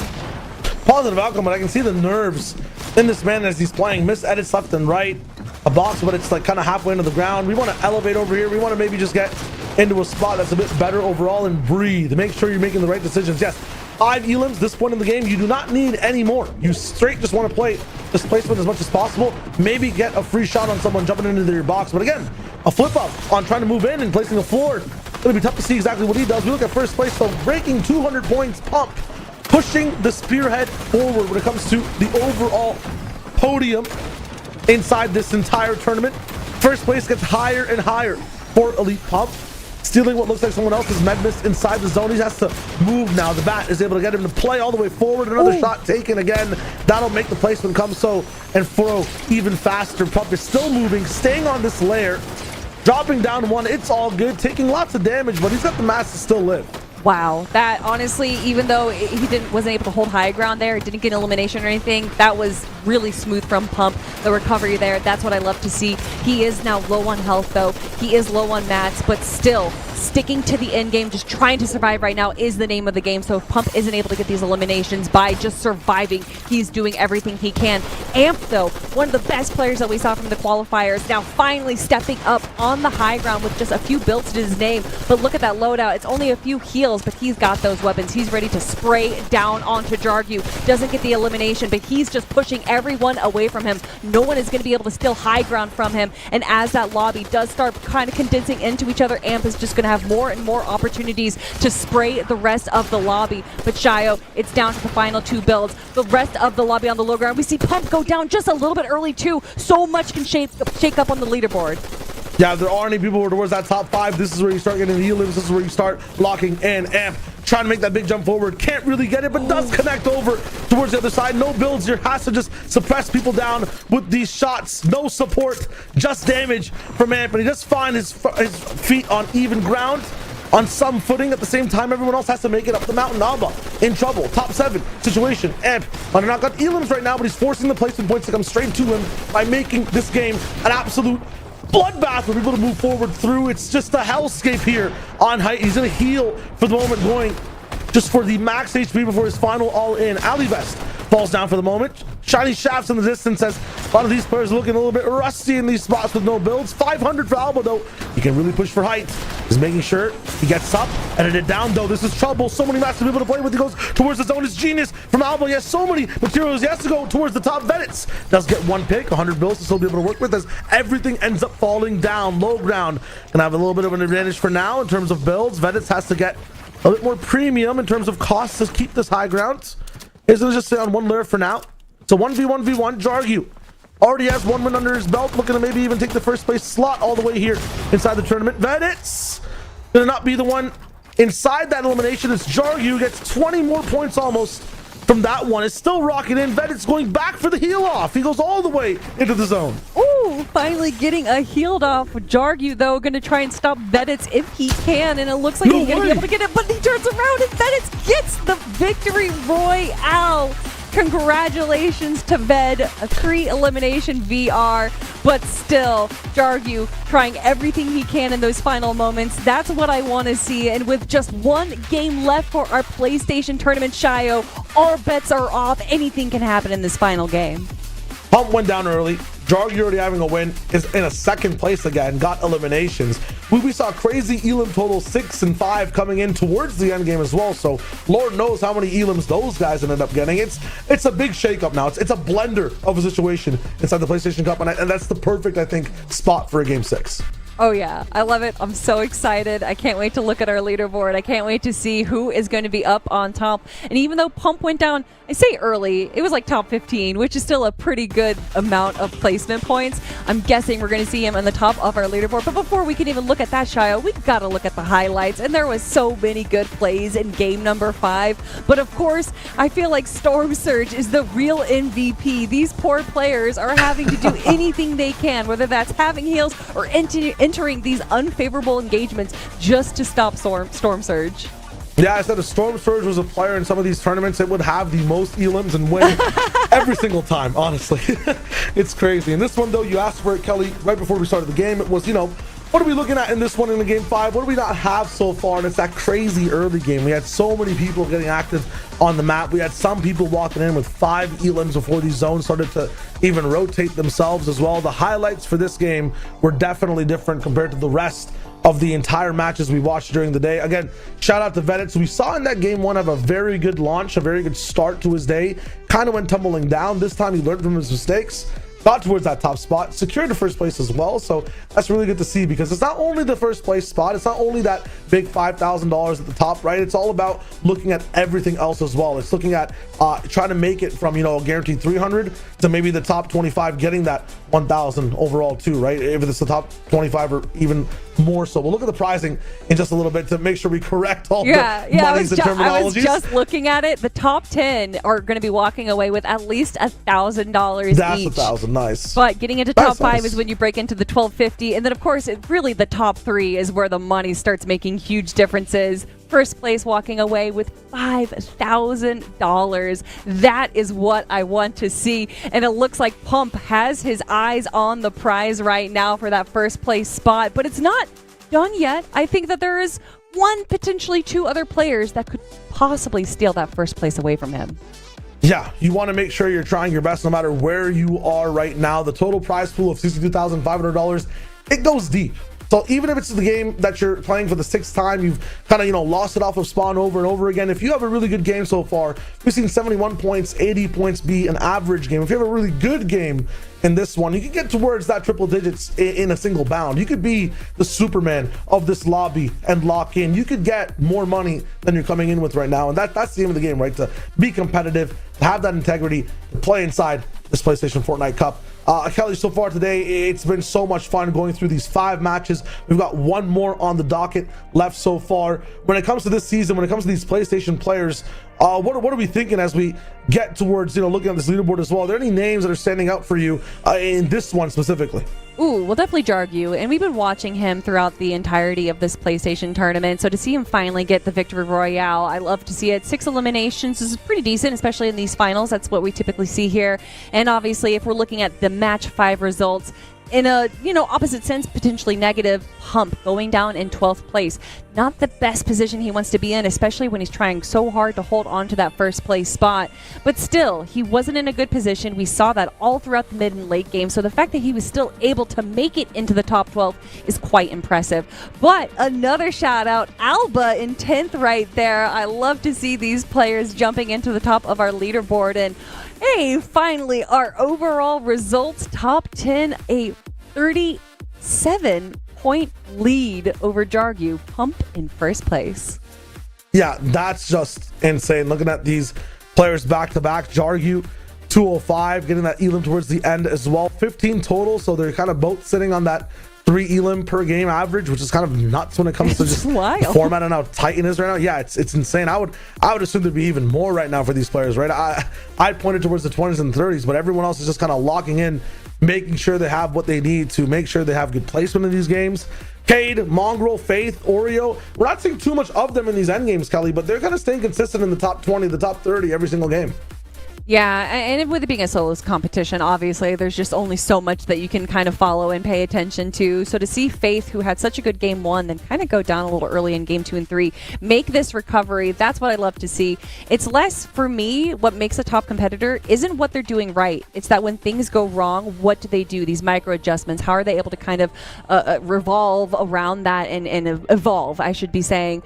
Pump versus Cade, our first versus third place players here. The average eliminations, as you said, Shio, 3 for average eliminations per match, but it's the total elim points that's really making Pump's game. Yeah, and this is that last game that makes or breaks a bunch of the players, and that bus is already gone, and we see the entire drop side or the drop map for every single player on each and every side of the Fortnite island. This is it, Kelly Link. This is match 6 for the PlayStation Fortnite Cup Finals. It's going to be crazy in terms of the money that we're handing out and the level of competition we're about to watch in this one. A little sad, Shio. It's been a few years since we've been able to be on a broadcast together, and it's almost over. I'm also sad because Bikes just went down a little early, and so did Oaken. Oh my goodness, Teeny already shaking things up here in the lobby. Noxie getting elimination as well, but yeah, back to the sadness. Shio, it's a bittersweet moment. I'm excited that we get the thrilling conclusion of our PlayStation tournament, but I'm also a little sad that it's almost over. It's almost over, but don't forget, we can play all year when it comes to PlayStation. This is not a one-off, right? If you're a PlayStation player, you can win prizes in the Fortnite tournaments literally all year long just from your console. You don't have to go anywhere else. I mean, PlayStation is making this so easy. And for me and you, Kelly, who knows, right? If there's more of these all year, maybe I'm back all year. Maybe you're back all year. This doesn't have to be a final goodbye. That's true. That's true. And even if we're not back, chat, you guys can be a part of this. If you want to involve yourself in PlayStation, Fortnite, or any other game, really, please follow on all social media through PlayStation or Fortnite Competitive. There are so many more opportunities coming your way, and I love to be a part of it. I love watching you. I love all the funny stuff you guys do. So please keep jumping back into the game, jumping back into these tournaments. I really appreciate just all the involvement from everyone around. It wouldn't be possible without you guys. It's facts. Can't have a tournament without players. Can't have players without the tournament. It's the whole thing. Oh my gosh. Ebb and flow. That was like Bars. philosophical. Yeah. I mean, not really, but You do that with any two words and it sounds really majestic. Yeah. But I'm not leaking more of my tech in terms of sounding smart when knowing nothing. I've Let's tried jump in with so Tom. hard. Honestly, I've been trying to just emulate you every time I'm on the broadcast, and I can't because I can't be you. But I've been working on it. Hey, if there's anyone who can, it's Kelly Link. That's the truth. Oh my god. That is the truth, yeah. I find this to be the most mesmerizing part of the game, by the way. I would honestly only land at vault locations just to break in. No, and it's really, I didn't realize at first until I, started playing the game a little bit more, but like attacking the little like glowing parts helps the vault break down faster, which makes me really excited. Taking the bat and breaking all this gold is really fun. Yeah, no, it's the game's in a very fun state right now. Yeah, absolutely love it. They got the cool action music going on as well. It feels like I'm really important. So, man, they're locking it down. It's awful. That music plays so loud when you're playing it and you can't stop it from playing. It just does it automatically. I'm jamming. It's the best. Chug Splash is here as well, or Slurp can. Wow, I actually forgot. That's horrible. Wow. That's crazy. Shia, where have you been? Have you even played Fortnite? Slurp canisters? Oh, Gordity. Hello? Snipers unvaulted? What was that? Swags, that man went down in 2 seconds. What just happened? Slurp canisters. They're canisters, no? What are you even? Oh, the slurp barrels? Barrels. Nah, man. There's no way they're barrels. I didn't even know There's what you were no talking way. about at first. I Like, what is disagree. a canister? Am I? Someone correct me if I'm wrong. I'm fairly certain That's they're Spider-Man. What's Cam doing? This guy is just floating on a rail. That's crazy. Assassino. That's wild. Pars is here now. They have a Par and a Pars. Nice. I haven't seen too much of him. 23 points, but he's one of the players that wants to get towards that top 10 threshold. Maybe change his destiny here. Get a little bit higher. Is this the Pars from Baka and Pars? I don't know. I can never tell anymore. It's too many people have the same names as other pros, but I think this might be the real Pars. It's crazy. I haven't had that issue in a long time, and it's like one of the best things ever. Random need to just share that, but honestly, if I'm looking at this now, just call them Pars. Give them the clout. If they want the clout, give it to them. That's Pars. Any Booga I see is the real Booga. I don't care. It's funny you say that because Batman Booga did finally change his name. Really? I thought he had the biggest brand with Batman. Like he was literally Batman Booga. Yeah. Like he superseded Booga at one point. No, he was outplacing Booga on average. Yeah, and he just did. He outplaced Booga again this last weekend. But yeah, he's Higgs now. He's Higgs now? Higgs. Higgs, yeah, like Higgs, but like H-I-G-G-Z? Yep, or H-I-G-G-S. Oh, nice. Huh. Shout out Higgs. Keep it rocking. Hopefully we see him in one of these PlayStation Cups as well. It'd be very nice. Definitely watching Big Face Mongrel, as you guys might know him as King Cringe. And he's definitely feeling a bit royal right now. He's currently sitting in 4th place, but obviously he's not happy with 4th. He wants to go for that 1st, 2nd, potentially 3rd place spot. Faith, 173 points right now, also in our top 5 contention. But with this zone poll going more south, Faith is going to have a bit of a rotate, but we can already see over in Flooded Frog, so there is just no one in Faith's way, so this should be pretty smooth sailing as far as rotations go. It's going to be free farming up as we make our way over into the first circle. Kind of chilling. Yeah. 80 players locked in. If you're going on a walk like Faith right now, are you like a nature walker or are you like a roll the community sidewalks walker? Like what's the... Ooh, I'm both. I know that's a lame answer, but yeah, I like to do hikes, but I also like to take my bike and just go downtown and then walk around there. Nice. Yeah. That guy's ATV's flipped. You should help him. That's crazy. Just ignored him. Not fair. Is this music on the entire POI? It's just near the vault. But it's yeah, playing right now. Yeah, no, once that vault's activated, that's there. I like that decision. Oh, Let's keep it rocking, Swexy. Hey, getting a little bit of the canisters. Chuck barrels. Huh? Yeah, no, they weren't canisters. They were chuck barrels, weren't they? Yeah. They look like canisters, man. I swear. It's been that long, huh? What is a canister if not a large barrel or a small barrel, right? Yeah. Ooh, all right. We got the sneaky strat coming on Big Phase Mongrel. What? Just the 111 79. Goodness, get the Shotgun heal. only challenge. Oh, and the drop down. So lucky to have that right there. And it looks like Big Face Mongrel is going to be backing up, but that was so close. Oh, he's going back down. Look at the tracking. What? Look at the moves. Shoot him. Shoot him. Why? Why? That was about to be the coolest thing I've ever seen. And instead, that's what we get. That's okay. That's okay. It's because God is generous. And right now, right there, FaZe Mongrel, God of that POI. So he's a little bit of mercy. Let him live. See, for me, I thought it was because his name is King Cringe, and that fight made me cringe a lot. But still plenty of opportunity. Back talk here, going on the aggressive with Glow. There's so many players right around here, but gets styled down easily. Dorito also getting elimination as well. Onto something on the map Solary. as well. What is that on the map? Is that a safe or?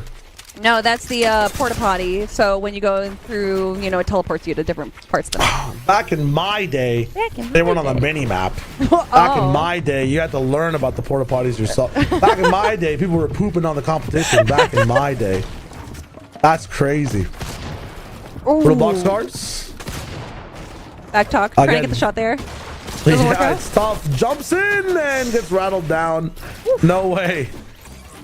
Back talk with 3 eliminations now. Look at those heals. Look at those mats. They are ready to go into the end game. And that is going to be a beautiful center zone as far as I can tell from zone 3 right now. So everyone has an opportunity here. Or maybe it's a little bit western now that I'm looking at it. But back talk not done just yet. Going to be grabbing even more heals and that great pump just in case.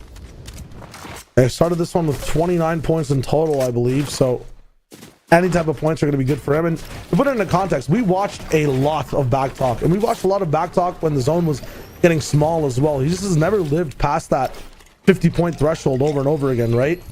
So without getting any of that placement, unfortunately, you know, 83rd, 97th, 69th, 34th, and 76th. You gotta stay inside that top 50 no matter what. You can be getting elims every single game. Jaxie looking to grab an elimination for this game right now. But having to break down a ton of builds going up against Deshawn. Ooh, and drops down right there. Definitely do not want to take fall damage in this moment. Jaxie, though, able to recover with Deshawn has the high ground. Jaxie in a rough position as he's using up practically all of his material just to get a single shot onto Deshawn. Deshawn making that as hard as he possibly can. Jaxie breaking down some of these final builds right here. But once again, Deshawn says, I will use up all of my mats if you will as well. Ooh, I was about to take control of the mid pieces, and this one is crucial, but the movement, the plays, the baits in over from Deshawn looking too good. 99 points. Going over to 100. I think top 10 right now is like 153. So, I mean, a good end game with a lot of the top players going down first. Deshawn might make himself a little bit of a band after this one. Elite Pump definitely making at least a band, but looking for those 5, of course. Band is $1,000, right? A band is usually with like 4 members, like 1 bass, 1 drummer, 1 singer. Yeah. It's also $1,000 sometimes. Yeah, that's also true. Sorry, just needed to recover right there. Just got 100 pumped in the face. All right, Pump. Speaking of Pump, in Storm, rotating over from Seaport. There's practically no one in the lobby. He's doing fine on mats, heals, all the stuff. I'm not doing fine. I've taken visceral damage.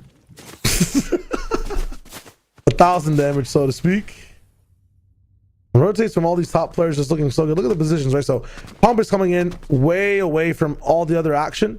Inside zone, delayed, so he doesn't get into any trouble. He's there for the late game. Jargu in the middle of the map, containing the rest of the players around him, making sure that he's the early damage leader, and he has a track on any type of threat that could go towards him. He's also so high that if anyone wants to W key him in this moment, because a lot of people try to do that in game 6, you'll see it coming from a mile away and you can stop it before anything else happens. So 2 different ways of controlling the game. One is staying on the outskirts, staying next to the zone, like Cade you see here, like Pump we saw before.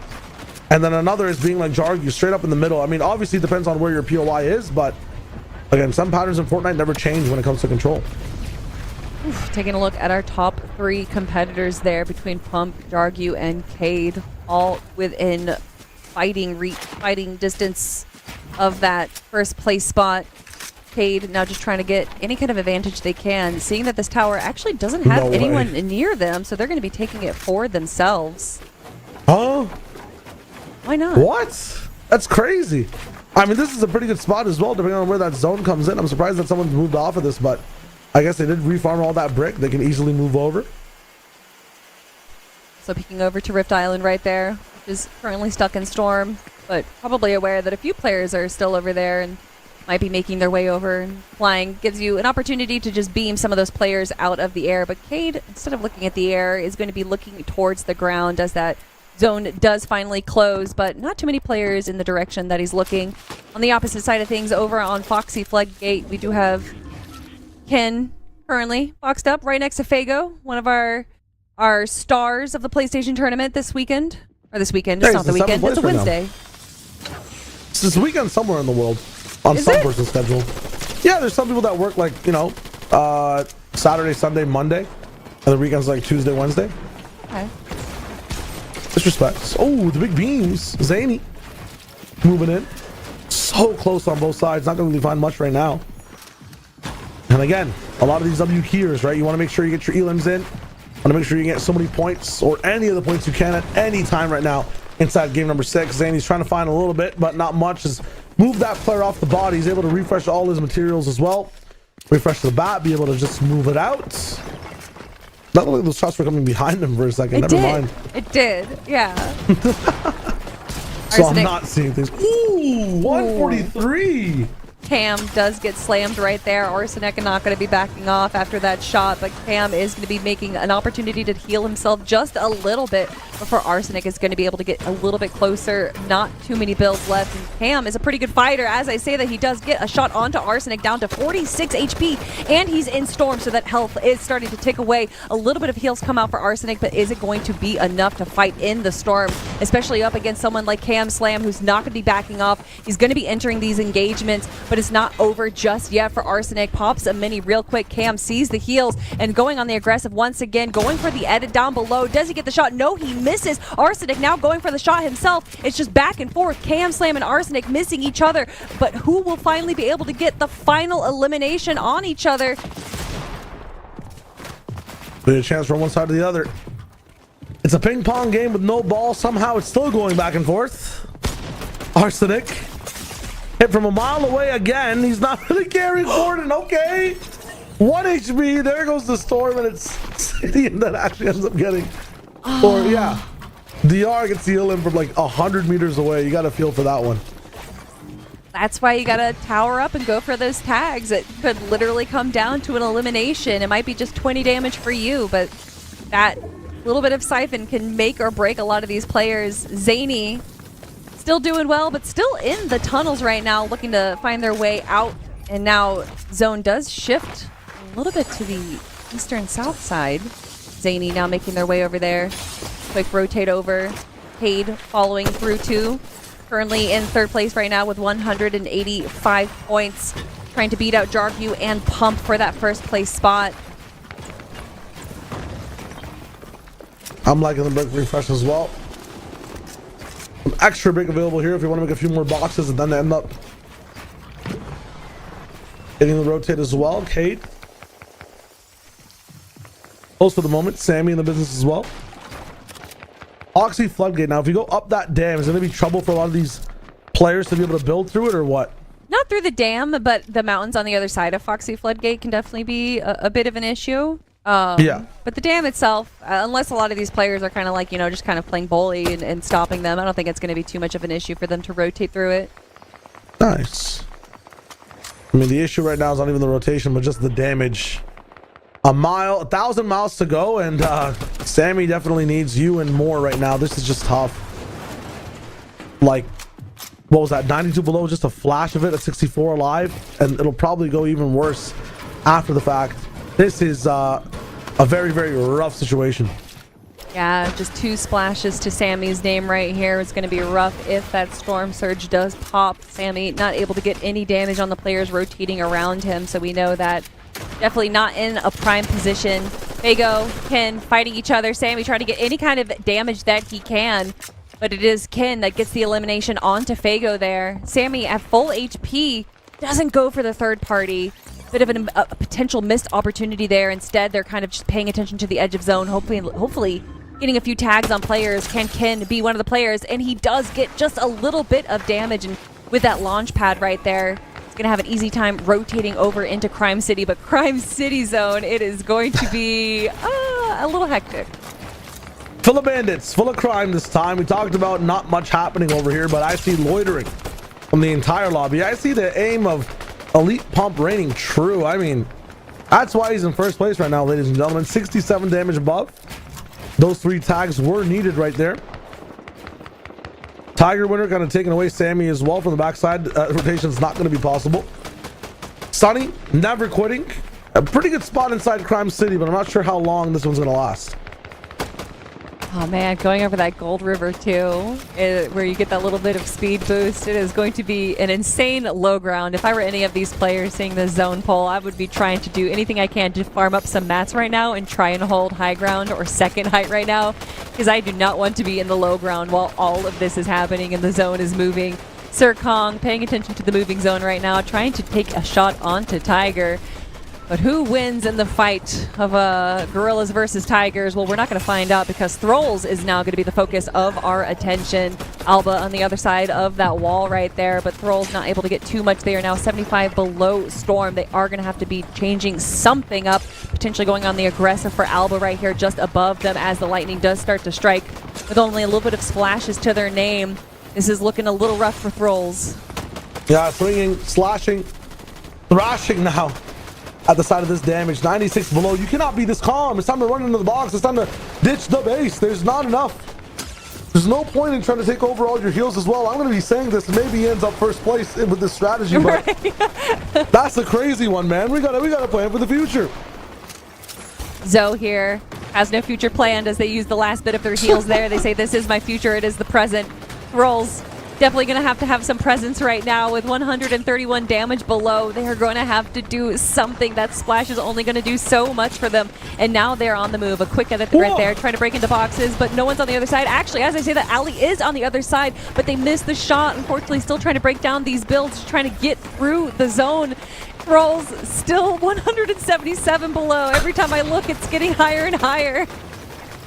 And now he's in a sight line that he can't really go aggressively on or past. This is tough for Throlls.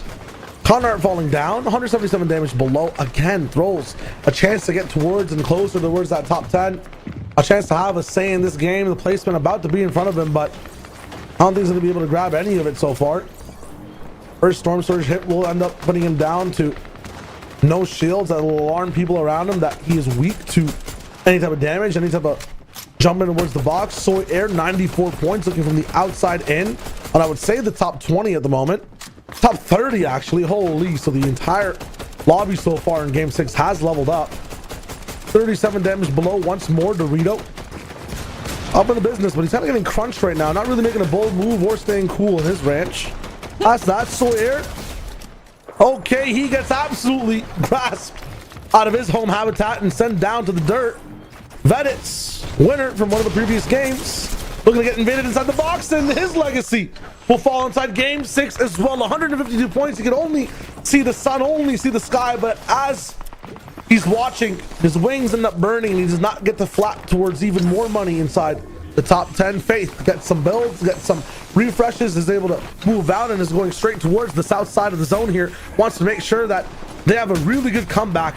I mean, Faith has been playing so well today. He's missed out on just a few end games, and as a result has dwindled away from that top 3 spot. A big shot here, 624 damage above, and now the mat's falling slightly down below. I think this is the fight Faith has to take. Back towards the wall. It's not yours. Faith is down. I hate to see it. Unfortunately, that is going to be it for Faith. They were currently in 5th place before this game started, so hopefully still holding on to that spot as we do find Jargu currently in 2nd, 216 points, but he's going to have to get a lot more eliminations if he wants to beat out Pump. And if I'm not mistaken, we saw Pump alive, we saw Pump fine, so this is definitely the game for Pump to win. Jargu, though, he's got decent loadout, he's got okay heals, his mat's not too bad, so there's still plenty of opportunities for Jargu here. to go on the aggressive, to get a few eliminations, and potentially take that first place spot away from Pump. Ooh, this zone though. I mean, Jargu, Pump, whoever you are, gotta pray to someone. It's going up, I believe. A very snowy mountain. Could be wrong here, but that's what it's kind of pointed towards. And yeah, we start to kind of pull away from these train tracks.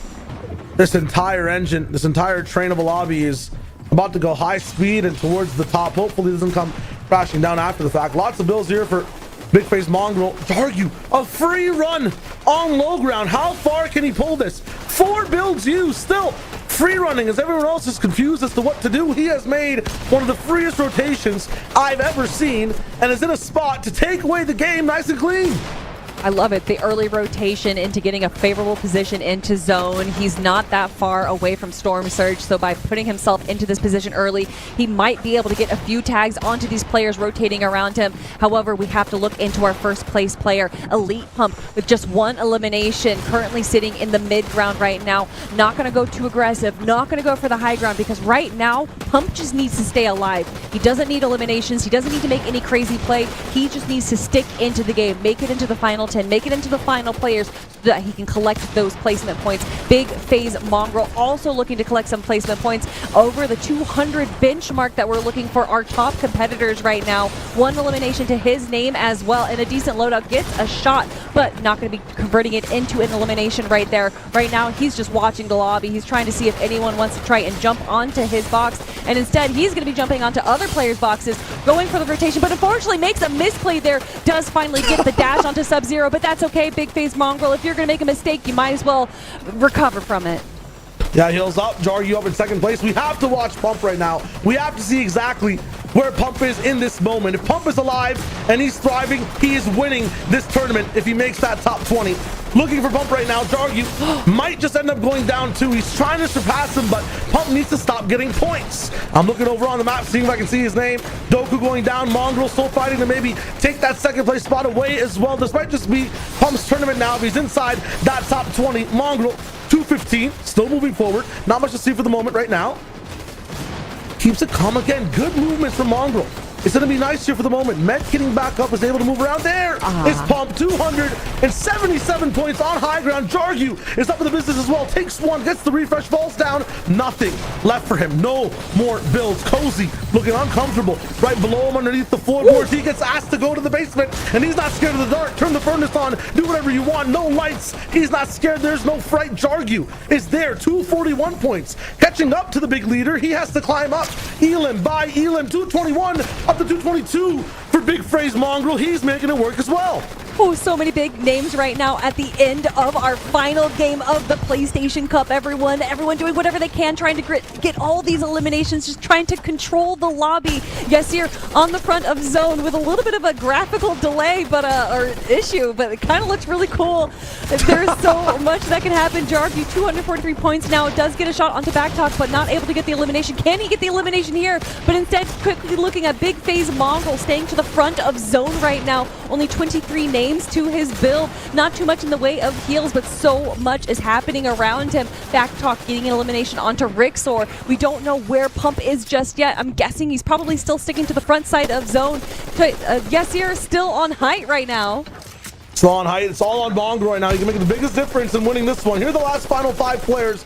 Mongrel, the biggest one in terms of stakes, can take over what looks to be that second place spot. Needs maybe just the victory royale. Needs the 20 points. It's chaos down below. He gets smacked into the zone. It's crazy from Oswald. It's 2 in front of him. It's a home run all the way out of the park. Yasir, the last person left, down in the dumps, in the dirt, in the ditches, has the HP. No more builds. What a crazy end to this one. Zaire maybe going for the final play. Sees an angle across the way. Yasir with the shots to take it home. What does it mean for him? Not even sure, but what a win in that game 6 inside the PlayStation Fortnite Cup Finals. I mean, explosive, electric game there, Kelly. That, what's funny is that we were talking about mountain zones. How is it going to end? I was saying that is not the way that these players want things to end, and that's exactly what we got from game 6. But those are the games, those are the zones that separate the top from the bottom. That is why those top competitors that we've seen throughout the last 6 games were the remaining players that we had there. We did see Pump go down semi-early, still top 10, but I'm guessing that was not enough for Jargu, Arcade, or King Cringe to be able to steal that first place spot. But we do have to wait. We're getting our points tabulated right now, Shio. But what an exciting 6 games of Fortnite that was. Yeah, that's the props I want to give here, right? Regardless of the winner, I mean, shout outs to Pump if it is the case. The highlights not only from this game, but the whole day. And shout outs to PlayStation as well, who's once again doing this multiple times in the year. You like that lobby? You complain about your scrims and whatnot. You complain that outside of FNCS, there's not enough action. I'm putting my stamp of approval on this. Badoom! My stamp of approval on this type of tournament. That wasn't nuts to watch. That was akin to watching, like, you know, Coop run through stuff in season 2 in solos and duos. That was akin to watching some of the best players play their game in stages like the World Cup in New York. The level of gameplay there was really nice, man. If you look at the history of solos, this is one of the better competitions we've had. You could even not even tell that these guys were playing just on console in general. Like, this was a very, very competitive tournament in my opinion, and some of the moments that we had overall were just so much fun to watch. Consistent players the whole way through too. Big shout outs for everyone who organized this, but also just shout outs to the players, Yasir, a lot of these winners for keeping it competitive and having a really good tournament here today. No, that's exactly what I want to see. And a lot of these names that we did see are the names that we do see in these weekly tournaments, whether that is the Div Cup finals or the performance evaluation finals. So I love to see these names sticking out for every single tournament. That's how you get the best practice. That's how you climb up the leaderboard of all the pros in Fortnite, is by competing and entering. And you guys, if you're watching right now, you can enter as well. Just make sure to follow PlayStation online. Make sure to follow Fortnite Competitive on social media to find out when these next tournaments are going to be happening. But for the match results, King Zaire with 7 eliminations in first place. Backtalk, though, we saw him holding out as long as he could. Those 8 eliminations now in second place, and that just shows how important those eliminations can be. Shio, our winner of the game, Yasir, sitting in third. Yeah, honestly, that's a big difference maker, especially if you're living all the way towards the end of the game. Big games from a lot of these players who might have had a rough day overall, but you know, that's experience. That's amazing stuff on all sides. And again, you look at some of the storylines overall, you know, we got Elite Pump, Jargu, Mongrel, all who were towards the top 3. I need to know overall though what things are looking like and what the winner looks like here today too. We got to check it out for PlayStation, Fortnite, and the Cup as well. The top 10, it's Elite Pump in first place, a total of 281 points, a 30-point lead up against Jargu. Big face Mongrel there as well. Started the day strong, ended it in the top 3 as well. Yasir with that game, Kelly. Yasir, 4th place. What a game 6 for him. That is crazy. I'm trying to see where they were before that game, but they must have skyrocketed up the leaderboard. That just shows how one game can completely change the results of these tournaments. And you know that these players were doing anything they can in that final game to climb up the leaderboard, especially in this top 10 right here, because that's where the big money is earned. Another shout out once again to Elite Pump, walking away with $5,000. As you can see though, everyone that competed here today, everyone that made their way through the qualifiers, is walking away with at least $300 out of that $62,000 prize pool. I mean, that's just nuts. You know, thank you for everyone just for playing in general as well. Overall, shout outs to PlayStation, the production staff behind the teams too. This has just been such a fun spot overall, looking at, you know, how we've been playing so far, the players on all sides as well. It's so much fun. If you guys are interested in more of these tournaments as well, you can go on to compete.playstation.com. It's not just Fortnite, it's a bunch of titles. And again, more of these will run all throughout the day. That's just it for this one though. A very good debut, a very good fun time in the finals. Kelly, what are your thoughts overall? I loved it. It was so exciting. It was so fun. Shio, I hope that we get another opportunity like this again. You are the first person that I ever got to work on Fortnite with, all the way back with Bala many years ago. So it's really nice to be able to come back once again and work with you. Absolutely. It was a pleasure working with you as well. A full circle for us today and the start of the circle for some of the people through these PlayStation tournaments. Stay tuned. Stay online. We'll see you guys soon. Good night for now.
PlayStation I'm confident when I'm drinking rain. I hope you get a taste. I'm feeling lonely, so I hope she stay. I'm confident when I'm drinking rain. I hope you get a taste. I'm feeling lonely, so I hope she stay. I'm confident when I'm drinking rain. I hope you get a taste. I'm feeling lonely, so I hope she stay. I'm confident when I'm drinking rain. I hope you get a taste.